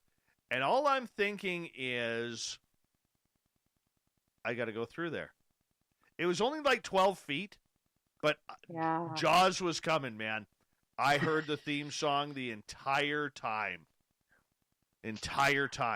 I was nope. My sister won't swim in anything that she can't see the water. And we grew up swimming in a very clear river, and I'll swim in just about anything. Nope. But she will not swim in any body of water where she cannot see the bottom. That's a good policy. See, not seeing the bottom doesn't scare me. The fact that eventually a fin is going to come out of that water. Okay. So are you okay with swimming in lakes then? I'm not a strong swimmer. Right, but no, I don't mind lakes. I don't. If they don't have a resident sea monster, I'm good. Or if you don't know that they have a resident sea monster, you're good. Exactly. I'll be honest with you, Okanagan Lake, which is about 4 hours from me, it could go fuck itself. Okay, because there's a sea monster in there. Okay, which is probably a sturgeon, but that lake could go to hell. Okay, a very, very big one. Yes, if it's a sturgeon, yeah. And that lake could go bye-bye. No, the closest I've come to being attacked in water, to be serious, I was fishing in the river one time at my favorite fishing hole, and the guy standing beside me got attacked by a beaver. Oh. Yeah. There were two beavers. They were stealing logs because I was fishing almost underneath a bridge. So the two beavers were coming in, stealing the logs that had kind of jammed up on the bridge and the trees and everything. And, well, they saw him, and they were going after his leg thinking that he was a tree. Yeah. No way. And he's slamming hey, Dutch, I'm talking about Keith Wilson Bridge right now. He's slamming his rod in the river trying to get these damn beavers away. Right? All I can think of is rabies. Well, I mean, it's a beaver, right? It's Canadian. I mean, it may bring you Tim Hortons coffee. You don't know, right? You don't know. Timbits. Oh, yeah. Yeah. He never hit the beaver. But that's as close. Probably the scariest incident I ever had in the water is I was belly boating in this lake. I mean, you talk about dark lakes. This thing is black. Okay? Black. And it's on top of this mountain. Little lake called Stacy Lake. And we're fishing there. And they got trout in there and everything. And I'm in a belly boat. So if you don't know what a belly boat is, it's like you sit in an inner tube, and then you got flippers on your feet, and you kind of kick back. Well, all of a sudden, I'm concentrating on my fly line, and I got my fly line out. Do that while you're fishing, because you just relax. Oh, yeah. Kind of get a little bit further out. Okay. Yeah, usually I'll just go out there and I'll fall asleep. I'll put 45, 50 feet on my fly line out, and then I just nod off. I've lost so many fish that way. But anyways, there was a bunch of logs coming out of the water, and all of a sudden I turned around to kind of get it because I knew it was coming to those logs, and I see one of the logs coming out of the water, and my ass is about to hit it, and it, you do that quick look, and it's like, because you think all of a sudden there's like a big sea monster, sea monster there that's coming to get you, but no, it was a log, and my butt got attacked by a log underwater. All right, we have 10 seconds here on Spaced Out Radio. Hold on, Varla Ventura, continuing.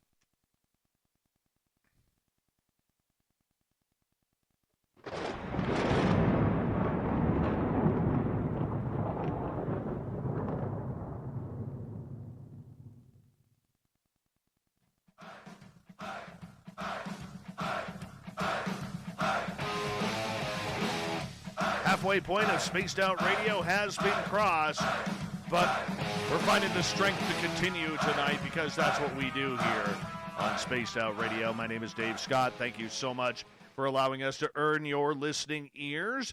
Want to remind you that if you missed portions of this show or others, you can check out our free archives by going to youtube.com/Spaced Out Radio. Do old Davey the favor, hit that subscribe button. Our website is spacedoutradio.com, where we have a plethora of features for you, including rocking out to Bumblefoot and reading up on Captain Shirk's SOR Newswire. Follow us on Twitter at Spaced Out Radio and on Instagram at Spaced Out Radio Show.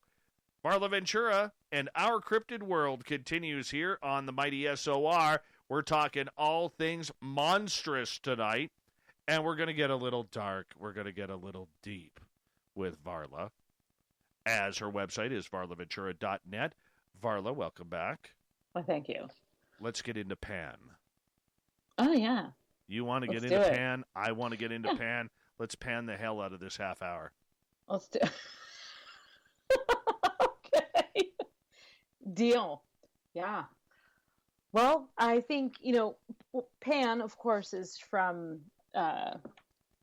is this sort of goat-footed creature that causes mayhem, right?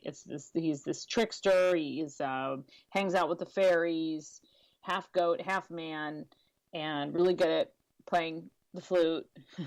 Usually, crown of flowers, and hangs out with all the dryads and naiads in the forest.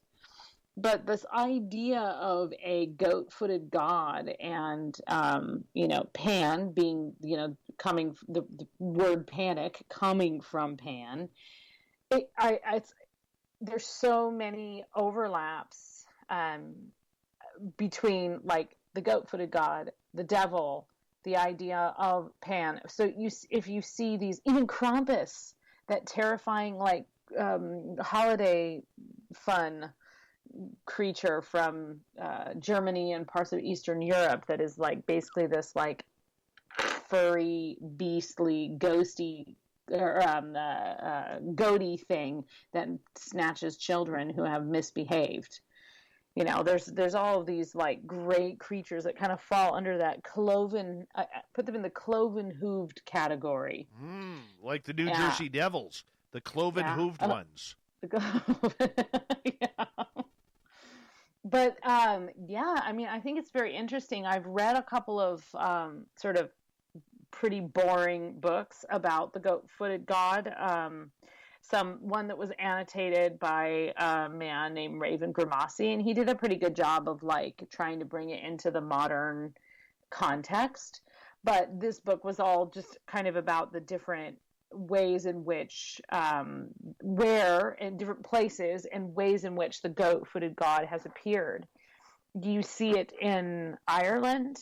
You see it with the puka that shapeshifts. You see it with these horse-headed things in Scotland. You see these kind of transformative, shape-shifting magical creatures. I once put out an ebook called The Occult Power of Goats, and it was based off of some information that I had gotten from a man named William Wirt Sykes, who was he was like the Welsh consulate general in the 1800s, and he just loved Welsh culture and he was American. He just thought it was absolutely so unique and so different than what was happening in like the 1800s and the U.S., and he went around and like collected all these stories at the crossroads, and he wrote this whole book. And one of the things was all about the occult power of goats and how goats were believed to be able to speak at midnight, especially around specific holidays, such as the 12 days of Christmas. And as we're going into the Christmas season, there's all these great passages about wells. If you are out past midnight on Christmas Eve, wells will run, the water will turn to blood, and all the animals begin talking. So witches start cavorting on this night. So the association with witches and goats and goat-footed gods and the devil, you see this kind of progression of it. And I mean, it's absolutely fascinating. I think if you think about something like a hooved animal, it's very important in many cultures. It brings milk, it brings clothing, it brings meat, it brings so many different important, vital things that to be able to like worship it and make an offering to some kind of guardian of these, be they goats or rams or sheep or any horse or any kind of I guess donkey, whatever you want to throw in there in the cloven hooved category. So yeah, the New Jersey Devil, cloven hoof one, the cloven on hoof skates. Well, and it's interesting too because you see in folklore the word devil is thrown around a lot in a very different way than the devil.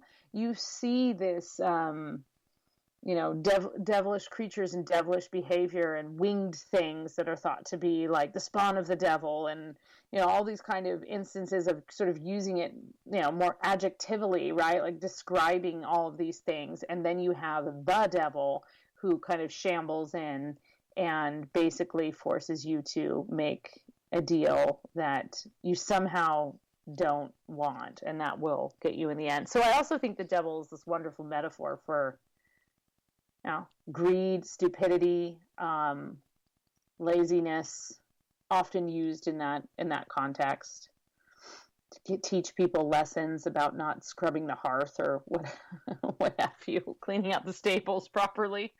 Okay, what's the dangers of trying to summon Pan? We see this in the paranormal. We recently saw it on camera last year with Hellier 2, where they were in a cave trying to summon Pan. Is that even possible? Oh, I think you could totally tap into Pan. Yeah. But I think if you don't know what you're doing, it could cause quite a bit of mayhem. I mean, you can tap into all kinds of things. You can do ceremonies to tap into your long dead relatives and ask them for guidance. And people call on all kinds of deities, and there's so many facets of the things that different people call upon or use in witchcraft and magic. So you can. I mean, it's going to cause chaos and mayhem because that is what it represents. So if you expect anything different, you're a fool. So, but yeah, I mean, I absolutely think you could. I mean, why not? We could use a little more mayhem, right? We're in the middle of a pandemic. Ooh. Nice pun. Well played. Now, Pan is known for everything from erotica to worship and even a little Satanism here. I mean, why would someone want to try and bring this dude around? Well, I mean, why not? You just described all the things I love. I think because it's not just about that. It's also about shaking things up, breaking from the status quo, causing a little bit of chaos, causing a little bit of panic, causing people to sort of shake things down from the rafters. And I think that is it's looked upon as this negative thing, but that can serve you very well. If you don't occasionally kind of shake things up, you just, whatever, you're just stuck, right? We're stuck as a society. And so you need a little bit of mayhem which we are currently in the midst of. I'm not saying that I wish this or I would want anyone to bring something like a pandemic on, but it's not just that. There are other things that are happening globally and culturally that are really clashing. There's a lot of chaos. And out of chaos comes the phoenix, right? Out of the fire, out of the ashes comes something stronger and more beautiful and more resilient. So that's why you need Pan, because you can't just like suddenly be this beautiful butterfly and float around. You have to actually like deal with some of the beat that's in front of you, you know? No, I understand that, but I mean, to try and summon something up from potentially the depths of hell, that just does not sound like fun for me. Well, probably more of just like a challenge. And is that even really possible? And I don't actually think that Pan is from the depths of hell. I think Pan is hanging out in the woods. That's a big difference. Yeah, it is. So hanging out in the woods, hanging out in the unknown. So is Pan the guy who's standing at the top of these stairways that just happen to be in the middle of the forest? Ooh, oh, those freaky stairway forests. Yeah. How many of those do you think are photoshopped? Oh, I would say all of them, almost. Yeah. But wouldn't it be cool to find one? It's like finding a door in a tree in the middle of the woods. Would you go up to the top? Oh, of course. What if something happened? I mean, you know, que sera, sera, Dave. Yeah, I would go screw up. it. I'm going with you. I'm going with you. How would you not? How would you not go up? I mean, that's like not, you know. Here's your favorite piece of Halloween candy. I'm going to put it on the counter. Do not eat it under any circumstances. It's the Pandora's box syndrome. Of course you're going to eat it. Of course you're going to touch it. Of course you're going to go up the stairs. I tell you, I don't know if I would. I really don't. The first thing I would do if I saw a stairway in the forest. Throw something up it. No. First thing I would do is I would go feel the energy of it. I'd go touch it. I'd go touch it. If there's like a hand railing, I would touch it. Feel what the energy says. You know. Then I would bring out my portable Ouija board, which I don't have, but I think would be really cool in that situation. In this scenario, yes. Yes, of course. You know. This is why I never head into the forest without my portable Ouija board. No, I'm kidding. I'm kidding. Pocket Ouija. Yeah, my we pocket should market Ouija. That. We totally could. Dude, I know. That is a killer idea. Tiny Magic 8 balls and pocket Ouija boards. Yeah. Let's do it. You heard it here first. Patent pending. Yes. We copyright it. 11/19/2020. There, done. Yeah, there we go. We're copyrighted. Legally binding. Dude, we seriously need to do that now. I know. And know. you could wear the planchet. You could wear the planchet around your neck. Like the little thing that you move around, you can wear it as your necklace, and you just pull it out of your pocket, and it's like ready right there for you. Oh yeah. All right. We're gonna market this now. The pocket Ouija. It's happening. Exactly. Yeah. Anywho, so we get to the top of the stairway. What do you think happens? Yeah, I mean, maybe you just like keep going. Maybe it's just another step. It could be like a trick. Fapster is saying in the chat room, a search and rescue guy told stories about stairs and never to go near them. Because you might fall through them. What if there's cement or brick or rock, mortar? Well, I mean, look, I guess if I walked over to it and I had an extreme foreboding feeling, I wouldn't walk up it. But the odds are I would be like, I'm just going to walk up halfway and see what's up there. And then I would probably walk to the top and nothing would happen. And I would laugh at you from the top of the stairs. And then lightning would start and then I would coming disappear over. And you'd be like, oh, what happened? I'm telling you, I don't know if I would do that. I don't know if I would do that. I mean, I would sooner go run chasing Bigfoot in the forest. Yeah, but you would sleep in a haunted house, right? I do every night. So there. That's, it's like some people would be like really afraid to do that, but In this hypothetical situation, I think you're braver than you think. I don't know. There's no sharks around, but what if this thing opened up a portal leading to an ocean with great white sharks in it, or megalodon right there? You had me at open up a portal. I'm in. Totally going in. Oh, I don't know. I mean, I've been on, well, I'll tell you one thing I won't go in. Okay. I will not go in abandoned mine shafts. I think that's a solid policy. I will linger near the front of them if I'm trying to, throw a rock in there or see if anything throws it back. But I will not go in abandoned mine shafts. That's a policy of mine. Now, I've been in abandoned mine shafts, but I don't do it anymore. No. So, there you go. There's too many variables. You've got to draw the line somewhere. In my area, there is way too many variables. There's a good chance that there is something wild that is sleeping in there. There's that. There's cave-ins, cave-ons crashing through. I mean, I grew up in the foothills of California, where every 20 feet there's a pocket of dugout earth where once someone thought there was gold. So the ground is pretty unstable in a lot of that area. Yeah, no. But yeah, so I was also reading a story. I know you like a lot of true crime every now and again. Oh, I love. Have you ever heard the story of Richard Kuklinski? I don't think so. Okay, he was a mob hitman, allegedly killed 300 people, 400 people during his career. Anyways, one of the things he allegedly did was he would take his victims taped up, duct taped up, and he was a big man, 6'4", 6'5", almost 300 pounds. He'd throw them. He was called the Iceman.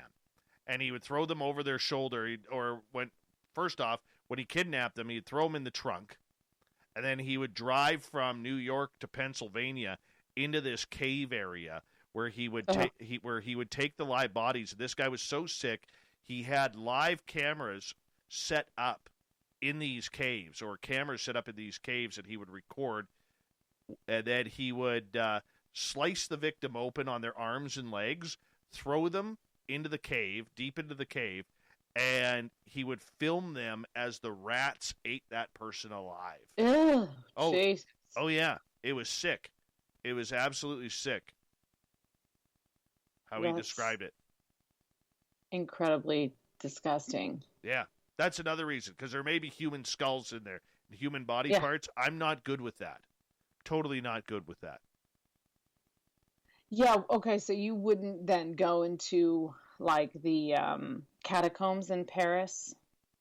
Do you know what those are? Where they have all the they had all the mass burials from the plague, and they had to move them in the 1800s or something, or the 1700s, and so they put them into these underground caverns, and they arranged them all artfully, although in a few places when I was there were just kind of some leftover piles of skulls and things like that.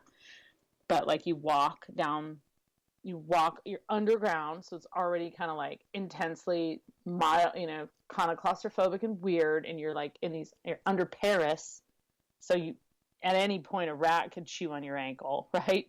And then they keep it's a museum though, so they actually keep it very clean, and it's very well lit and reasonable and everything.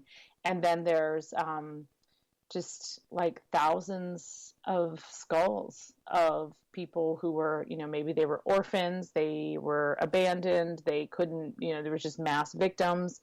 And so they arranged them in these kind of, it's like an ossuary. They arranged them in these patterns and kind of make something really beautiful out of them. But you are surrounded by bones.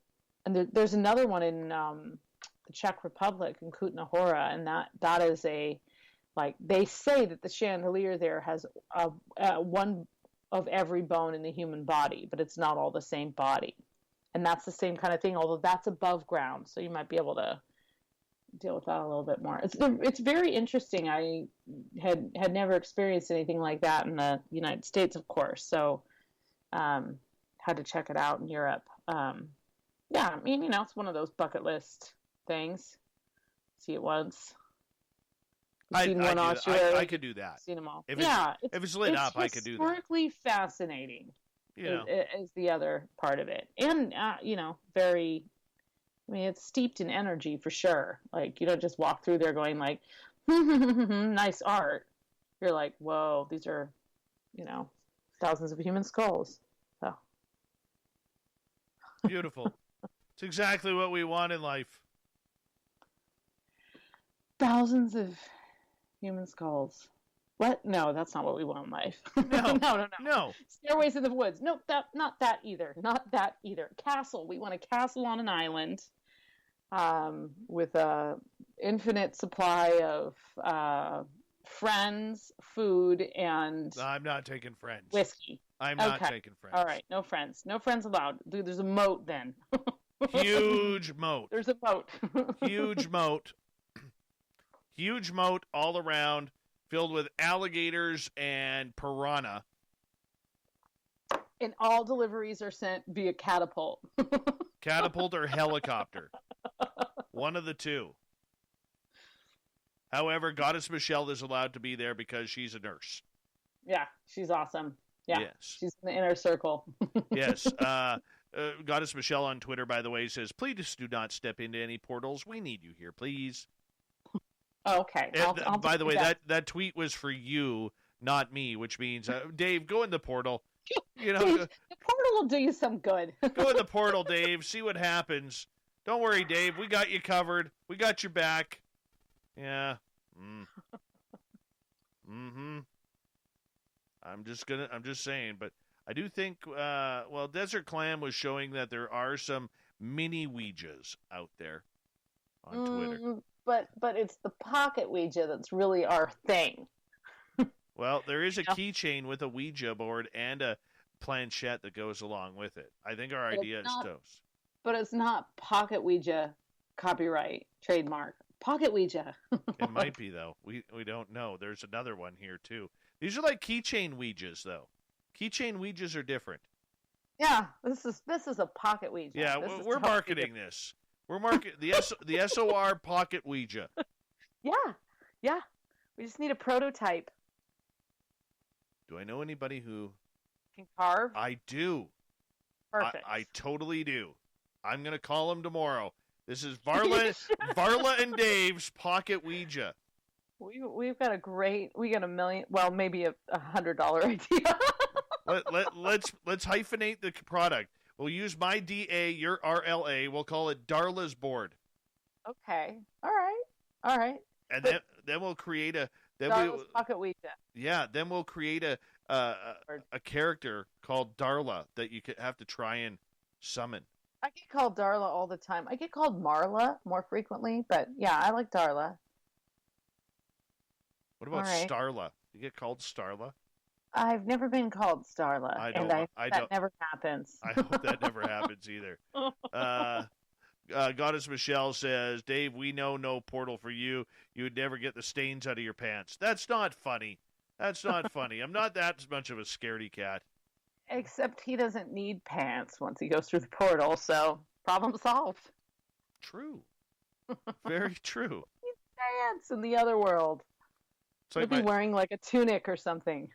It's like my buddy at work here yesterday. He had to go for a colonoscopy earlier this week. So what's the first thing I do when I see him? Hey, buddy, how was your alien probe? Nice. He said, oh, they were pretty good aliens, man. He goes, they lubed up this time. He was totally prepared for it. Varla, I got to get you to hold on. Awesome. You know why? And on that note. Time for a break. I'm going to get you to hold on because we are going to go to break at the top of the hour. We have the lovely and talented and perfect teeth, Varla Ventura, here on Spaced Out Radio. We have her for another 30 minutes here on the big show. I always say, make sure you check out her website, varlaventura.net, and you can get all of her books online or at any major bookstore. Don't forget, Hour 3, Varla, then the SOR Newswire, and the Thought of the Day, all in a jam-packed Hour 3 of Spaced Out Radio next.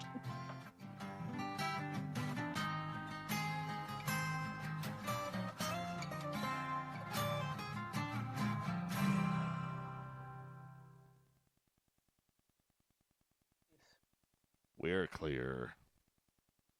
All right, I'm going to run my dogs out one more time. Okay. I'm trying to find the thought of the Dave. Thought of the Dave on Twitter. Oh, no, I'm looking. Keep looking. It's Radio. there. Our Came down at about 9:30 this morning. SOR. Our Facebook page is Spaced Out Radio Show. Our archives are free at youtube.com/Spaced Out Radio. Come woo it up with Spaced Out Radio today. Bye!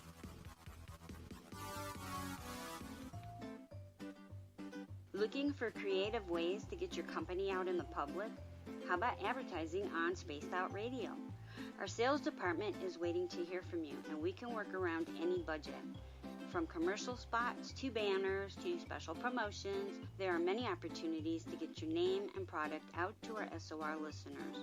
For a price guide and more information, please contact us at sales@spacedoutradio.com. Hey, space travelers, this is John Resig, founder of the Tribe and Tribe Charities. If you know anything about our website, you know we like to do things a little different. We're not some faceless organization collecting money for a nebulous cause. Our donor dollars go directly toward life-improving items. Then we give those items directly to an underdog who needs it most. To become a donor with Spaced Out Radio's official charity, Tribe Charities, just go to tribecharities.org/donate. We're adding to the entertainment online for Spaced Out Radio. I'm Amber Beckrud, and I want to invite you to subscribe to our YouTube channel and check out Cryptid Tales, where I will take you on a journey into some of the strangest legends and lore from around the world, relaying the stories to you of the strange creatures and experiences that people have had throughout time. You can find Cryptid Tales at youtube.com/Spaced Out Radio, and while you're there, don't forget to check out our free archives and leave a comment. See you there. For the price of 1 cup of coffee a month, you can become an SOR Space Traveler. The Space Travelers Club is a place where you can interact with other listeners, either live during the show or on our great forum. We want your stories, pictures, comments, and ideas. You'll get live video streams, exclusive content, and be a part of our newsletter. Stay in touch with everything SOR. The Space Travelers Club is just $5 a month at spacedoutradio.com. Hi there, this is the paranormal lawyer Michael W. Hall. I'd like to invite you to listen in each Sunday night where we're going to open up your eyes to everything strange and paranormal. I will be hosting some great guests with topics that affect us all, such as UFOs, ghosts, and everything paranormal. Let's learn together on Spaced Out Radio Sunday with myself, Michael W. Hall, the paranormal lawyer at spacedoutradio.com. Hello, this is your guitar man, Ron Bumblefoot Thorne, and I have to tell you, I love the response I get for Little Brother is Watching from Spaced Out Radio fans. It's amazing how music can inspire and make people think deeper about what's going on in the supernatural world. You can head over to my website, bumblefoot.com, to check out my music, my guitar workshops, my touring, even check out some of the hot sauces that I'm working on. And make sure you keep on listening, because with Spaced Out Radio, you know Little Brother is watching. We are scouring the world for the most intriguing stories of your day.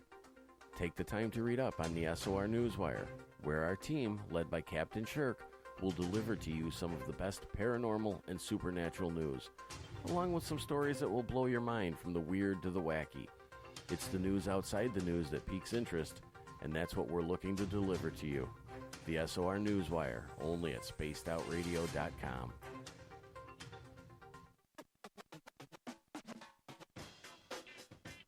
The SOR Vault is open for business, and we have some cool swag for you to pick up. All you have to do is head over to our website and click on the SOR Vault. You have a variety of cool logos to choose from, and put them on anything you want. T-shirts, hoodies, hats, coffee mugs, you name it. We can Hey, get it. Varla. Oh, hey. Hey, Varla. Philip Blair is here. The Philip Blair. Hey, Sovereign Cosmic Wildman. What's happening? Let's see here. What were you guys hearing? Were you talking during the break? Me? Yeah. No. Oh. I was not here. I just got back. Oh, weird. Why? Is there Well, they were saying they were hearing some noises in the studio while we were gone.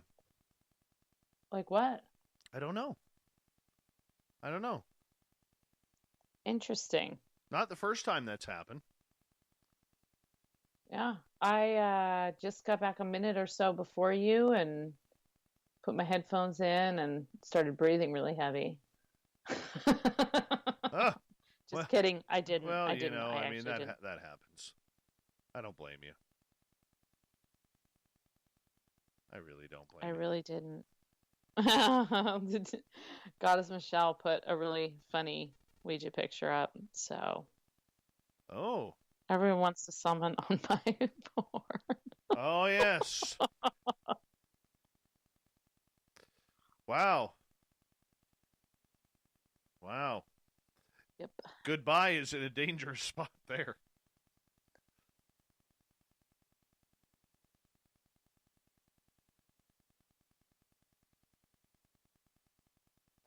All right. We have like 20 seconds left. Big thank you for the hat trick of Super Chats by Major Lee. We got a pair from Ladybug Bigelow, that is Alaska's greatest athlete. Zoe Buttercup, thank you. Shane Spielman, I appreciate your Super Chat as well. And we're going to get going here in like 5 seconds. Hold on.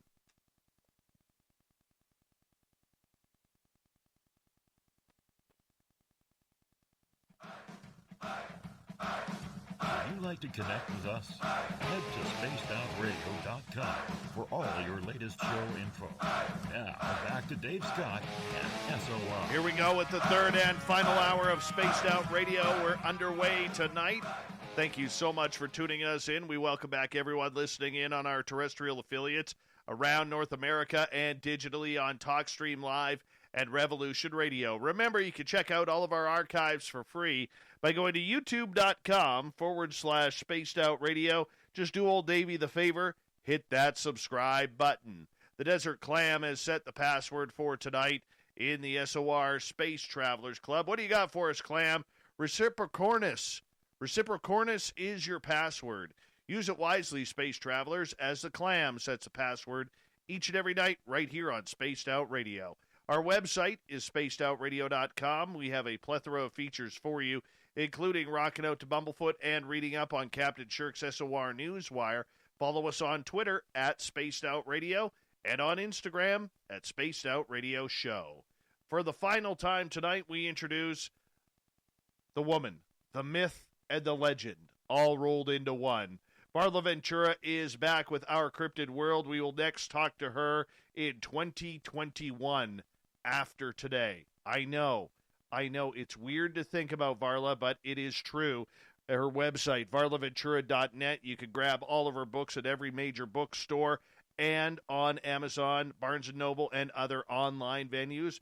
Varla, welcome back. Thank you. 2021, the next time we will speak with you.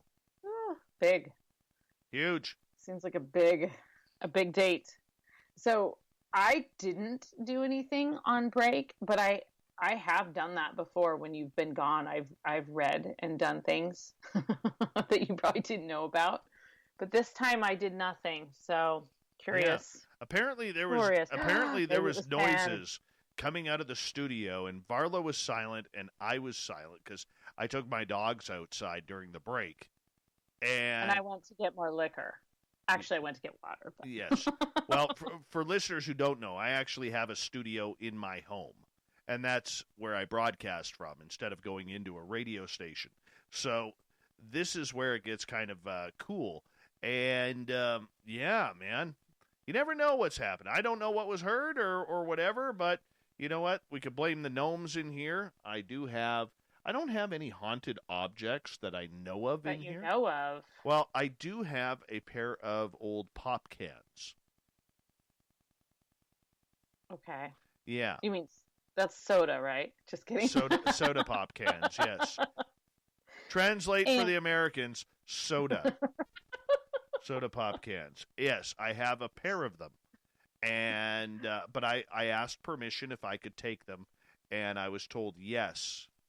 Where'd you take them from? A plane crash site. They weren't at the plane crash site directly. they were off the trail. So basically, the rescue people or the recovery people gathered their cans and just chuck the cans, right? And the cans have stayed there for 50 years. And I actually asked out of that pile if I could take a couple of cans. And on a ghost box, we actually heard a male voice say yes. Whoa. So we got permission. So those are in your studio right now? They're in my studio right now. They are, one second here. I know our radio people will not be able to see this, but hold on. But I'll describe it for you. Dave is going to get the cans.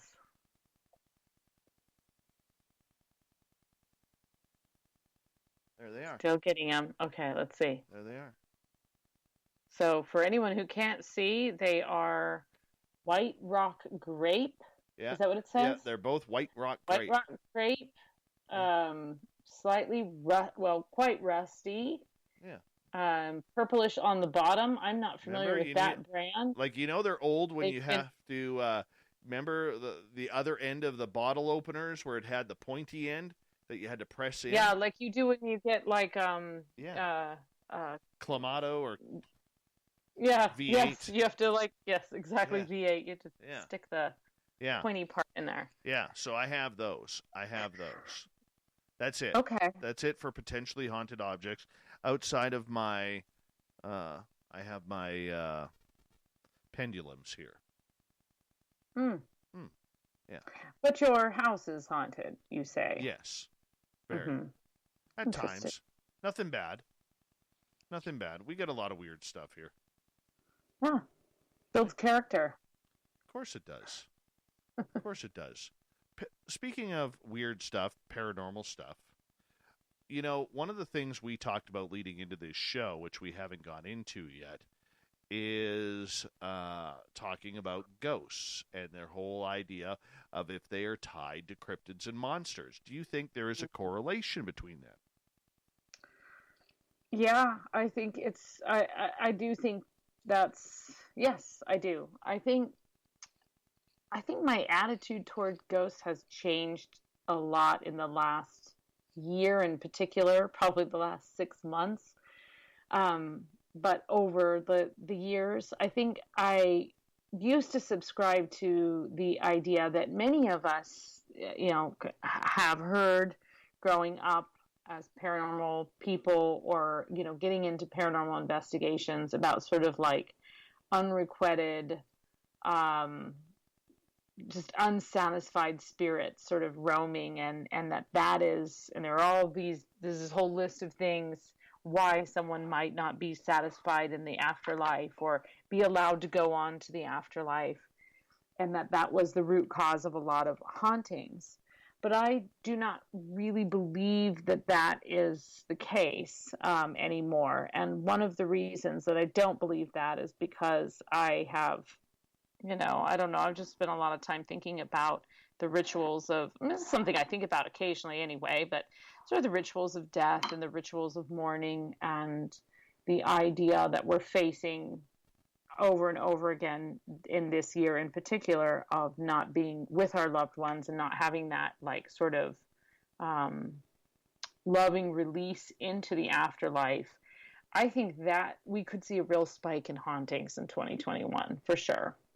Are you kidding me? That's been the greatest part of 2020 for me as an introvert, not having people around. I don't actually interact with a lot of people in general. The thing that I really miss is travel, because I like to travel and not interact necessarily. I just love to travel. I love to be in new places. So that I think is I don't mind missing the people so much as not being able to actually like really go anywhere. There's a little cabin fever here. But in any case, I do think that one of the things that really leads me to believe that the paranormal and the sort of cryptid world, if you will, are or can be one and the same. is the idea of, again, just going to go back to my ancient Celts here, and we're going to just talk about the second sight. And there wasn't a lot of delineation between someone who could see a spirit, a ghost, a banshee, or a leprechaun. It was a person who had the second sight. It was a gift. It was not something that everyone could do. And you could walk into, if you had the second sight, you could walk into a room, you could walk into a outdoor market, and you could tell who were non-humans. You could see who were the fairies and who were the spirits who were just sort of trying to trick everyone into thinking that they were humans and sort of dwelling among. And so I think because of that, and I think like the banshee is probably one of the best examples of the paranormal meeting this sort of cryptid or magical creature and seeing that kind of overlap.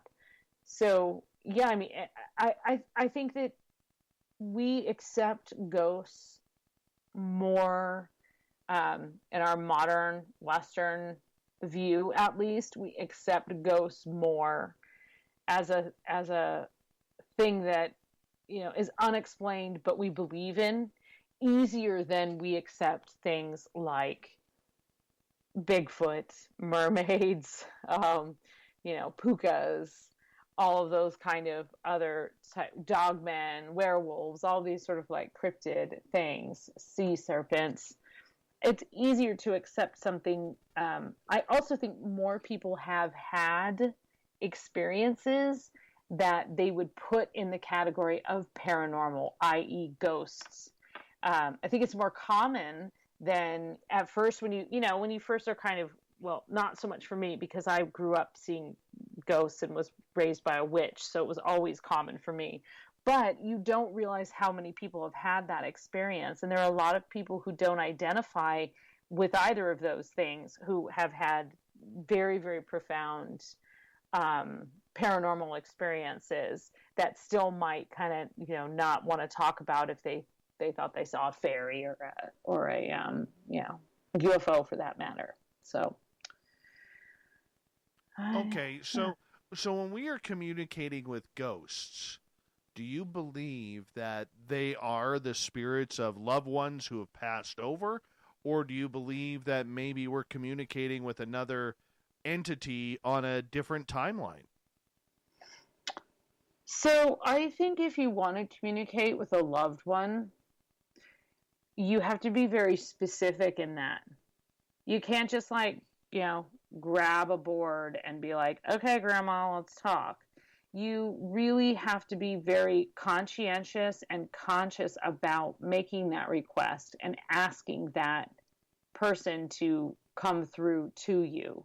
And then you have to believe that that's possible, and you have to actually get some kind of sign that makes you feel that way. The whole tenet of spiritualism is that you can do that and that you will get a life lesson or a response back. With the help of a medium contacting the spirit world, you will get this really important message that you needed to hear. And so in that way, it can be used as a tool for grief very much. We see that so much that anyone who's lost someone has undoubtedly had a moment where they've felt that person's presence, whether it's just a thought because you see something that reminds you of them or you're thinking about them and then you see that thing, or you find a marble, or you find a dime, or you find a special object that you equate with them. So I think you can have communications, but if you are conscientiously trying to say, hey, I need your help, or I really want to talk to you, there's this thing we want to talk about, great thing to do at Halloween. It's ancestral magic and it's very specific, and you can call upon certain deceased people in a conscientious way. But there are no guarantees. There are never any guarantees. So something else could latch on. That's why I think a lot of people fear something like a Ouija board, because they think something else might be a portal bringing something in. I think it's more of a psychic's tool and can be used to kind of actually see something written. Automatic writing is another way that's very effective to actually get a message through. Otherwise, so it's left up to interpretation, right? You don't have the alphabet, so you're just leaving it up to interpretation. But you can also make contact with other things, and if you just go about, lighting 13 candles and calling upon Pan, who knows what you're going to get. Very true. Very true. I mean, just the idea, though, that we don't know really whom we're communicating with. I mean, could we be communicating with a trickster spirit? Could we be communicating with our great-grandfather or great-grandmother? Could we be communicating with an entity that is on a different timeline? The fact is, we really don't know. We can only hope to assess. We don't know. And one thing about making that communication, whether you believe in the woo of magic or not, if you are doing it with, that is intent. Your intent is everything. And whatever part of that ritual that is your intention can really set the tone for what kind of thing you can connect with, I believe. But did I ever tell you the story about I think it was my first Ouija experience? And it was my sister and I was like 7 and she was 8, and my mom had given us a board for Christmas. And, it was like the 80s. It was Parker Brothers Ouija board era. And we got this Ouija board out, and right away we started making contact with something right away. Now, I believe that the Ouija board also can operate on kinetic energy. And when you have two rather psychic sisters who are very close, basically like, close enough to be twins, I think that we have some energy that can move that thing around. So we kept playing with it, and we kept playing with it. And then one day we made contact with a little girl who was buried on the property next door, a little pioneer girl. And my mom walked in and she said, "Oh, girls, what are you doing?" And we were like, "Oh, well, we're just talking with the ghost of Elise on this Ouija board, And my mom got really freaked out. And she walked over and she grabbed the board and she slammed it closed, and a little planchette went crunch inside, and she put it under her arm and she just marched out of there. And we were kind of like, whatever. And I asked my sister about this, and she said, "Well, I remember knowing that I wasn't moving it and thinking, could you possibly be moving it?" And I remember, of course, I wasn't moving it, and I knew my sister wasn't moving it because she looked kind of afraid, and she was my older sister. So you know how like when your older sibling like looks afraid, it kind of freaks you out. So we've talked about this since. It was like something was communicating with us, and my mom did tell us. She said, "You girls, you don't know if it was really that little girl talking to you." It's kind of like on the internet today when some, 60-year-old dude gets on a kid's game and says he's a 13-year-old girl. You know what I mean? Like it's I kind of think of it like that. I had that happen, as grotesque as it is, not trying to change the subject. I was playing a video game with my son, and I watched two people try to propose sexual activity to my 7-year-old son. Oh. And I actually, thank goodness he was so naive, he didn't realize it. But I literally went up and down on him and screenshotted everything, sent it to the game's creators and everything like that. And it's like, get these guys out of here, right? Yeah. I mean, you have to be so guarded with that kind of thing. So obviously that's a greater threat than, tapping into a potentially demonic entity, because that's something that, so many kids are vulnerable to. And so, but, yeah, I mean, you can definitely make contact with. I mean, it's a gamble, right? Mm-hmm. Any kind of experiment like that is always a gamble. Very true. Very true. Corey's saying, why do all you people want to use these Ouija boards? You know what happens? Don't do it. You're just tempting fate. Or so the spirit said. It was an actual little girl. Yeah, Corey, he's my bodyguard. Well, it's not really Corey who's the bodyguard. It's his mustache. Oh, well, the thing is, people, it's one of the few kind of like tools. Like if I said we were using a crystal ball, like people would just be like, yeah, whatever, crystal ball, that seems harmless. Or maybe tarot cards, most people are pretty comfortable with tarot cards in general, some of the like basic fortune telling. But if I mention a Ouija board, people do, like, some people have a very, very strong reaction to it. And other people are kind of like, eh. And then you get people like, like Karen Dahlman, who actually uses it as a tool, as a psychic tool, which I think is a wonderful use of it. So the whole haunted object thing does come up, but, are there haunted objects, or they're just, are there bad objects, or they're just bad people using those objects? I don't know. It's like a chicken egg kind of thing of the paranormal. I really don't know. We have 3.5 minutes left with you in a show that's gone by way too quick. Once again. But when it comes to the whole monster aspect of the paranormal and everything, are we really doing a lot to improve ourselves in the knowledge of this entire phenomena? I think whether you completely subscribe to, the chupacabra, or you think mermaids are a myth or not, if you're interested in it, you're exploring that topic, I think it really can be very good for us to have. There's a reason that myth and storytelling is so vital to so many cultures.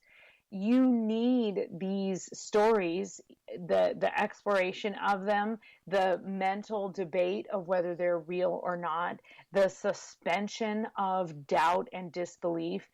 I believe that if nothing else, these stories serve us to suspend our doubt long enough to hear a story. And when you suspend doubt, you activate something in your brain. It allows you to think creatively. It allows you to think that things are possible that you can't see in front of you. That allows you to reach goals. That allows you to invent friggin' vaccines, right? Because you're thinking outside the box. So I think that's why, in general, as a culture, we need to really tap into these stories and these legends and explore them. Of course. And we can never, ever say that the experiences aren't happening, because there's everyday people who are having these experiences who've never, ever believed in this stuff, and then it happens to them. Right. And, you also, there's something about the not being able to prove it, but also never being able to disprove it. It's like, the most ultimate, longest mystery novel of all time, right? It's like that we're unraveling and finding threads and finding things that are unrelated and talking to other people about their experiences. And always there's something new. There's always something new to uncover or learn about or debunk or explore or prove. So it's endless entertainment, really. Absolutely, my friend. Tell everybody in 30 seconds where they can find your books. You can find my books wherever books are sold. Independent bookstores, as you mentioned, big stores, little stores, online stores. They should all have my books. They are all in print. And you can find out more about me at varlaventura.net. I have a little shop there. You can get a Varla Ventura hat and Among the Mermaids journals and things like that for your shopping needs. And and then you can, find me in other places if you search up Varla Ventura. I love you. Thank you. Except so my much. home address. Yeah. Thank you. I don't even Dave. have her phone number. She doesn't even allow me to have her phone number. Contact me on Skype, she says. That's all you get, Dave. That's all you get. VarlaVentura.net is her website. Coming up next, on the SOR Newswire. Or on Spaced Out Radio, we have the SOR Newswire. And the Thought of the Dave. Stay tuned. Spaced Out Radio continues after this.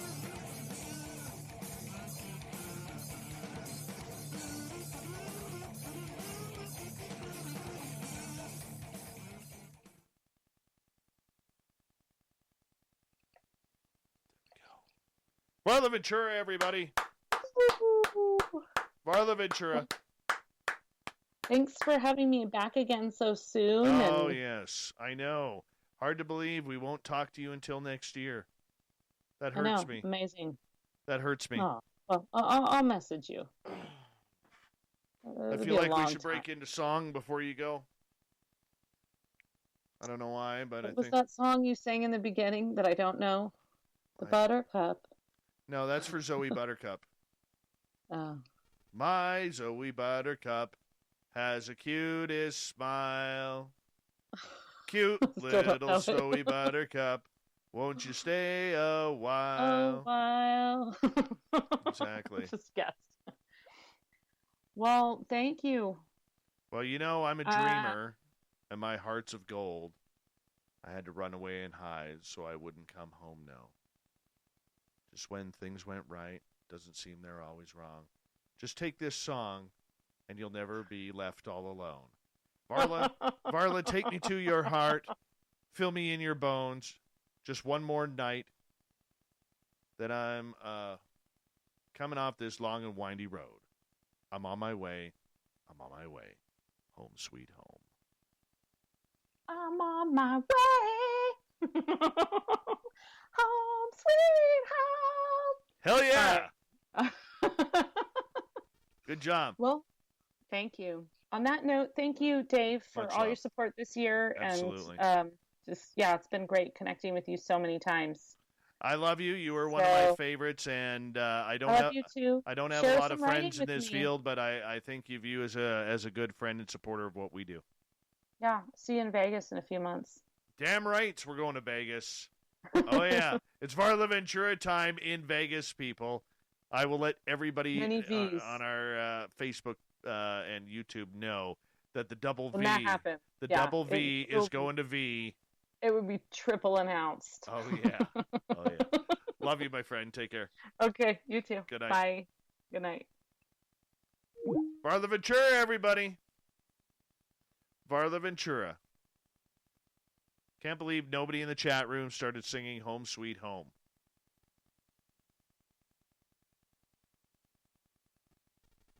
What the Sam hell is this?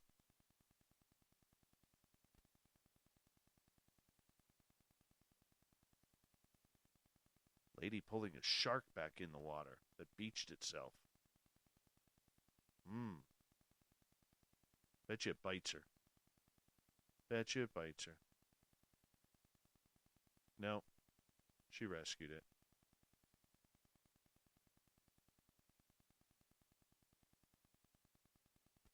Okay, Marty, I'll give you that one.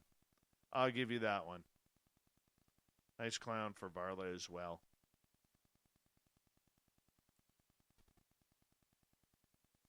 Hey, Terrible Times.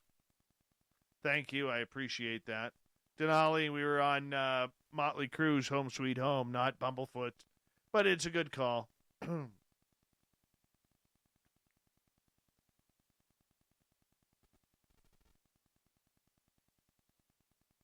Night Fast Hemi. Hey, Super Quest. How you doing, brother? I know I already said hi to you again, but I just saw your picture up there. So I figured I would do that. Fabster, you have a voice of an angel.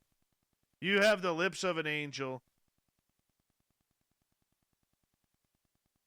Hold on.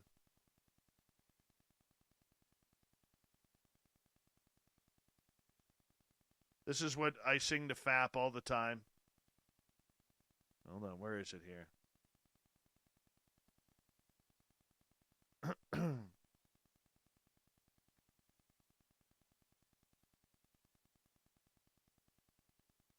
Hey, Fap, it's really good to hear your voice saying my name.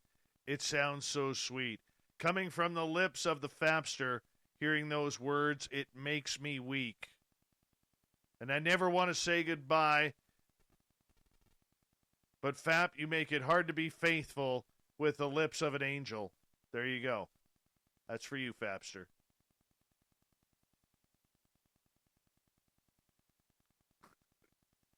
Oh, that's good. That's good.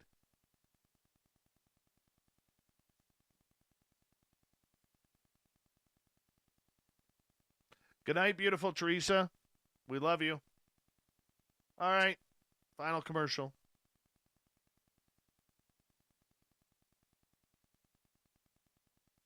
We got 15 seconds.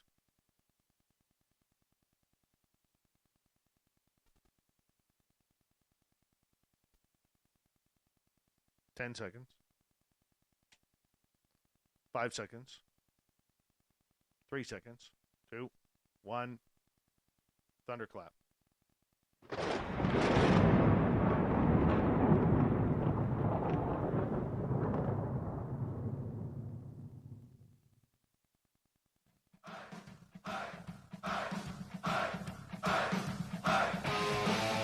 We've rounded third. We're heading for home tonight on Spaced Out Radio. Thank you so much for joining us. My name is Dave Scott. I appreciate earning all of your listening ears. I want to remind you that if you missed portions of this show or others, check out our free archives by going to youtube.com/Spaced Out Radio. Do old Davey the favor, hit that subscribe button. Our website, spacedoutradio.com, where we have a plethora of features for you, including rocking out to Bumblefoot and reading up on Captain Shirk's SOR Newswire. Follow us on Twitter at Spaced Out Radio and on Instagram at Spaced Out Radio Show. Speaking of the news, let's do this thing, shall we?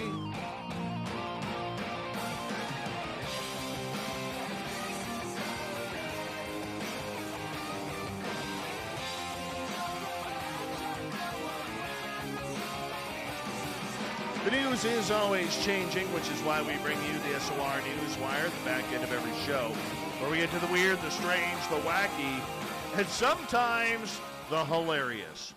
Oh, if you haven't heard this. You know we're big fans of Kenneth Copeland around here. COVID-19, I blow the winds of God. Anyways, Russian hacker group known as Revil has named televangelist Kenneth Copeland as its latest victim, threatening to release 1.2 terabytes of sensitive data if he declines to pay their unspecified ransom demands. Revil, on Wednesday, issued a statement saying that it had taken over the servers of Kenneth Copeland Ministries, the Texas-based international church of the prominent 83-year-old pastor. Absolutely all servers and working computers of the company are hacked and encrypted, the group says in a statement on the dark web, which was reviewed by media sources. Revil released the images of a file library purporting to show the stolen data and claiming the information included financial documents, contracts, bank documents, sales history, and emails. Oh, Kenneth, what are you into? Copeland, who founded the ministry in 1967 and sat on President Donald Trump's Faith Advisory Board, has a reported net worth between $300 million and $760 million. Yeah, keep on tithing, people. Revil did not specify their financial demand in a public statement, which was removed on Thursday, possibly indicating negotiations had been entered with the victim. Kenneth Copeland Ministries did not immediately respond to an inquiry. Revil's signature tactic, encrypting a company's servers and then threatening to release or auction off their data, is an increasingly common scam among ransomware groups. Ransomware groups are indiscriminate in their choice of victims. They'll attack anybody they believe can afford to pay, whether it's a private company, the government, hospitals, charities, or religious organizations, says Brett Callow, a threat analyst at cybersecurity firm Emsisoft. Ransomware is becoming even more of a problem, Callow added. The demands are increasing, the sophistication of attacks is increasing, and the tactics of the groups deploy are becoming more and more extreme. Now, Copeland made headlines last week when he appeared in a bizarre video where he forced a fake laugh for almost a minute as he mocked the media for calling the 2020 presidential election in favor of Joe Biden. The media said, "What? Ha ha ha ha ha," in his evil laugh, Copeland asked, before he continued to fake laugh maniacally. Yeah. Oh, I love him. This guy's entertaining. Copeland has also drawn criticisms for his statements about the coronavirus pandemic, COVID-19, anyways, which he repeatedly claimed had passed and would soon end. In March, the pastor executed judgment on the virus and declared it to be finished, while demanding a vaccination to come immediately. The hacker group Revil previously targeted celebrity law firm Grubman, Shire, Millicus, and Sachs, which refused to pay the millions in ransom that they demanded. The damaging details against Trump that Revil had promised for the law firm hack never materialized. In a recent interview with Russian-language tech blog, a purported representative of Revil said that the group's most successful method of attack was through remote desktop protocol, which allows for remote administration of a desktop over the internet. Security experts recommend disabling RDP on company computers and say that the best protection against hackers is quickly and frequently updating software with the latest updates. Callow, the cybersecurity expert, estimated that almost $1.7 billion is paid annually in hacker ransoms, saying the total cost of attacks, including downtime, approaches $10 billion. The only way to deal with the problem is to prohibit the payment of ransoms. He said if the flow of cash stops, the attacks will stop too. It's that simple. COVID-19, I blow the winds of God. Anyways, I just think that's funny. I do. I don't know why. But if anybody deserves that, it's Kenneth Copeland. Let's just be honest. Okay? Let's just be honest. Because that guy has no problem stealing from the poor and not doing a damn thing to help. You know, definitely not God's word, man. Definitely not God's word. I know. Anyways, have you heard about the latest thing with Arecibo? This is terrible. They have officially shut this down. Officially. It's on the brink of collapse, and they're going to dismantle the 57-year-old observatory. You know, this thing has survived hurricanes, earthquakes, but is now in such a fragile state that attempting repairs would put staff and workers in danger. Yeah, this is too bad. The decision was not an easy one to make, said Sean Jones, NSF's Assistant Director for Mathematical and Physical Sciences. We understand how much Arecibo means to the research community and to Puerto Rico. Ralph Gomes, where did I get Robert out of Ralph? Anyways, the director of the astronomy division said at the briefing that the agency wants to preserve other instruments at the site, as well as the visitor and outreach center, but they are under threat if the telescope structure collapses. That would bring the 900-ton instrument platform, suspended 137 meters above and 300 meters wide, crashing right down. Flailing cables could damage other buildings on the site, as could 3 support towers if they fell too. There is a serious risk of an unexpected and uncontrollable collapse, Gomes said. A controllable decommissioning gives us the opportunity to preserve valuable assets that the observatory has. Over the next few weeks, engineering firms will develop a plan for a controlled dismantling.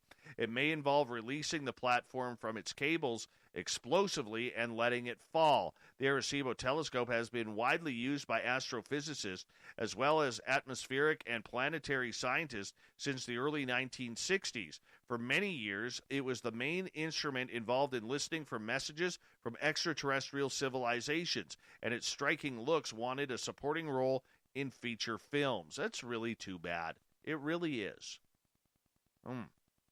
Here in British Columbia, the provincial government has now introduced sweeping new measures aimed at curbing the spread of COVID-19, including a new mandatory mask policy and a temporary social lockdown that applies to the entire province. In an urgent and pleading news conference, Provincial Healthcare Officer Dr. Bonnie Henry also announced that church worship services are being suspended, certain fitness facilities are closed, and parents across BC are no longer allowed to watch their children play sports. Yes, I am locked out of the hockey rink to watch my kid play hockey because hockey rinks are small. Please notice the eye roll.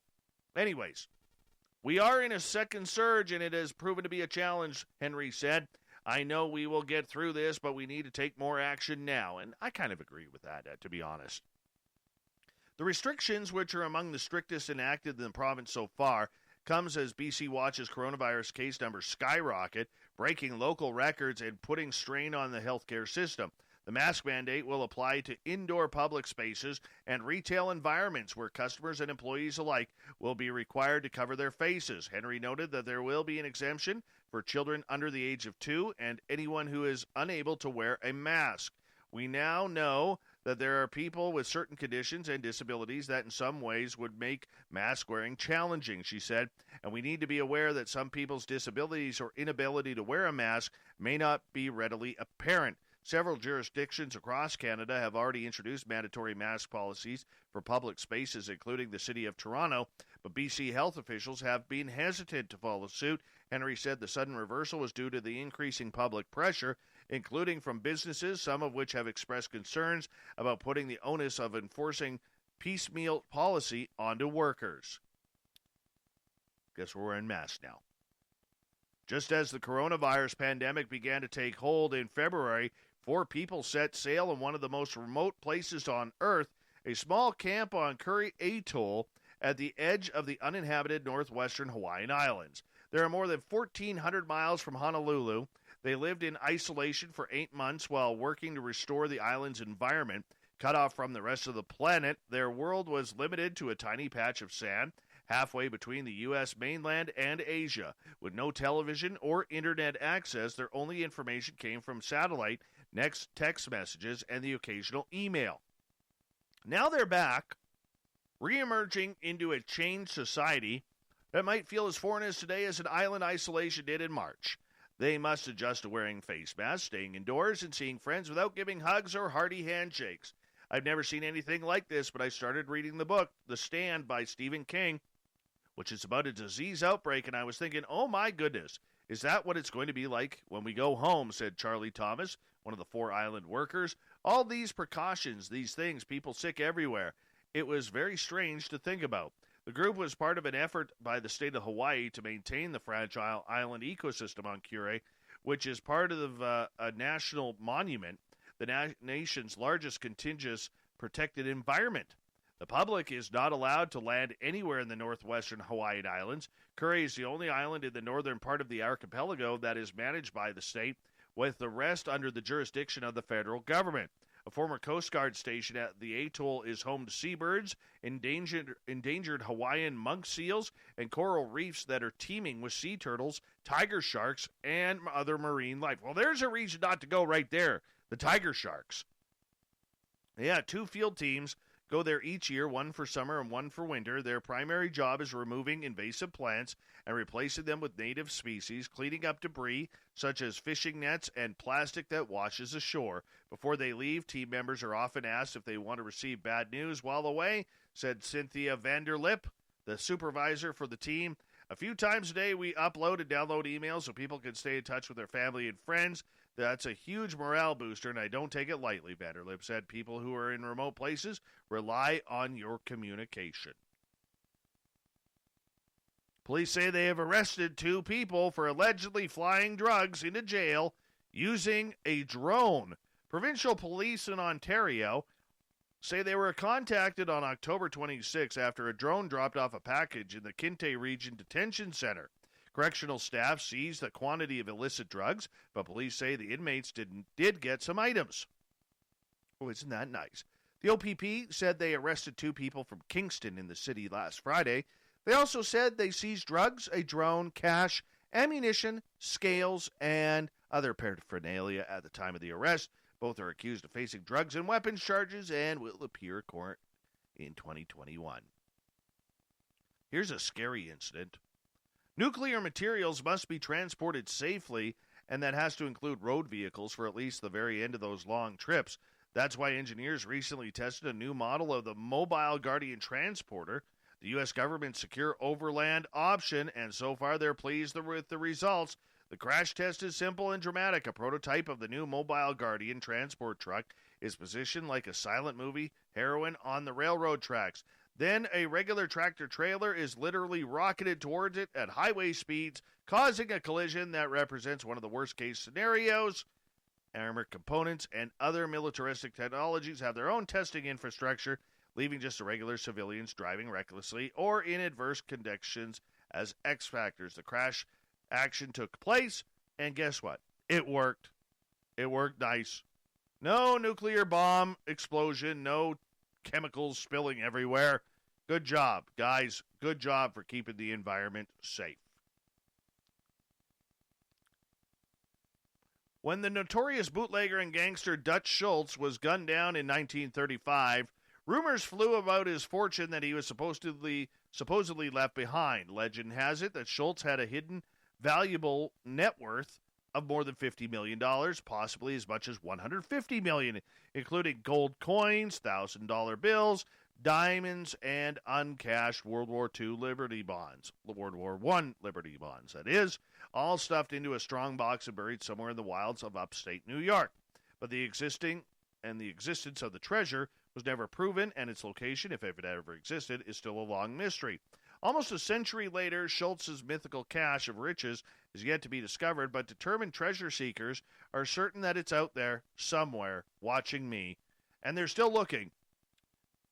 So, of course, new television show on PBS, Secrets of the Dead, Gangster's Gold, which premiered on November 18th. 3 teams set to solve the 85-year-old puzzle, tracking down long hidden tunnels and hideouts and hoping that satellite maps and ground-penetrating radar will give them the boot. Maybe they'll find the goblins in Hellier. Who knows?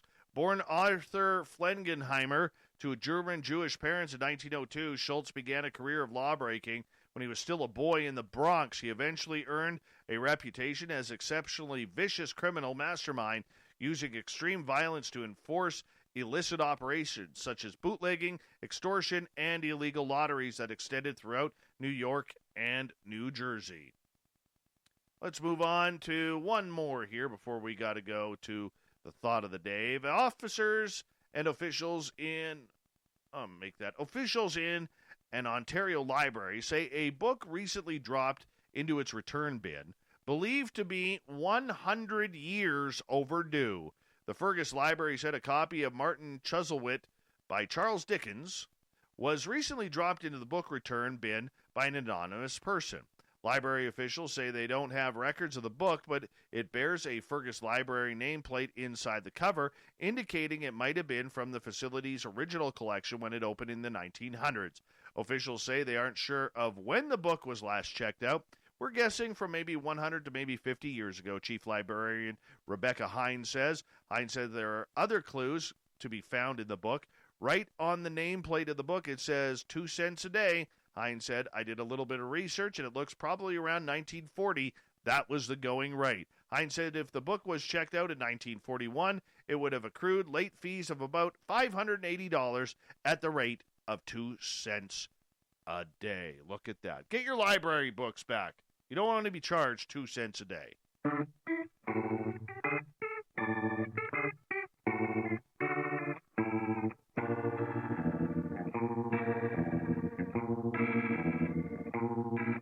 Thought of the Day happens every night at this time, where we ask a question on our Facebook and Twitter pages, then read your responses on the air, because we love the audience participation around here. Today's Thought of the Day is as follows.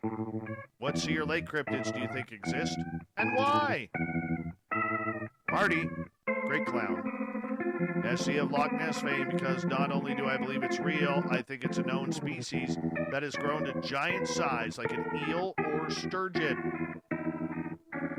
Greg, the Megalodon. During a whale watching trip in the late 1990s, we all saw a giant creature swim under the boat, and the captain said it was not a whale. I'm with you, Dave. Stay out of the ocean. Amen, Greg. Amen. Staying right out. Staying right out. Wayne, Champion, Illinois, and of course Nessie and Loch Ness. Why? Because if Bigfoot is said to exist, and there's speculative proof, why not these two? Joe and Joe's Maine, England, the Lady of the Lake, because strange women lying in ponds, disturbing swords, or distributing swords is no basis for a system of government. Oh, okay. Kimberly, to be honest, after growing up spending the summers in the Okanagan, never saw Ogopogo, never saw Bigfoot or Sasquatch in all my summers in the interior of BC, so I have to be open-minded and believe others have seen them, but they didn't have actual proof, just their words, so who's to say really? Caden, Champ and Nessie, but I think they're more of the Mosasaurus breed than cryptid. Kevin, Mokile Mbembe. That's probably my favorite name of a cryptid. Mokile Mbembe. Just the thought of a living dinosaur existing and more believable than Nessie listening to witnesses along the Congo I've seen on TV. Davey, me and Melinda Leslie share this one. It's Loch Ness Monster. Alex, it's the Patagonian plesiosaur because of the quality of witnesses and sightings, especially sightings of the animals sunning on the rocks by the river. Plus, makes sense from the environment standpoint. Ken, my new book will reveal all, coming soon. Well, you better get on this show, Ken Gerhard. That's for sure. Barry believes in Ogopogo. Why wouldn't he? He lives close. The Crypto Guru. You can always read my book, Aquatic Monsters. You know what, Ron? How about you come on the show and talk about it? There you go, Guru. Great answer. Thanks, Dave. I appreciate that. Krista, who was just a guest last week. All of them, because at some point someone experienced their existence. Just because we can't see something doesn't mean it doesn't exist. We see what we want to see. We create our reality with our points of views. That's how potent and powerful we could truly be. Boom! Mic drop. Well, what do I think? Well, I think that the sea monsters are real. I think Megalodon is real, and that's why I won't go into the ocean. Totally why I will not go into the ocean. There's just no point. No point at all, because there's only one thing that happens when you go in the ocean. It's trouble. It is trouble. You get tired, you could drown. If you're out surfing, you could get attacked by dolphins, killer whales, sharks. You know, you go kayaking. We just saw it a couple weeks ago. Lady is kayaking, and her kayak gets eaten by a humpback whale who was feeding on little fish. This is the reality of the ocean. You don't want to be swallowed by a whale. You don't want to be eaten by a shark, and you damn well don't want to, drown, because next thing you know, your running shoe is swimming up on shore, and somebody's picking it up, and now you're part of a mystery case in Vancouver. Thank you to everybody participating in the Thought of the Day. We'll do it again tomorrow on Facebook and Twitter. Thank you to Captain Shirk for the news, and to Varla Ventura for the cryptid tales. We got Mr. Ron Bumblefoot Thal rocking in the background with Little Brother is Watching. Bumblefoot is the official music of Spaced Out Radio, rocking us in and out of every single show. Get your horns up for the guitar god himself. Special thanks to everybody listening in at home, at work, in your cars, wherever you may be. Thank you to everybody in our chat rooms tonight on Spreaker, YouTube, LGAB, Revolution Radio. Where else? Facebook, the Space Travelers Club, and our website. And Michelle and all the Snarkers at hashtag Spaced Out Radio on Twitter. Remember, this show is copyright by Spaced Out Radio and SOR Media Ventures Limited.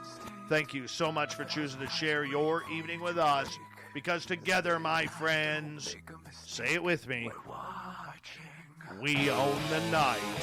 Mr. Bumblefoot, we need a favor. We need you to take us home.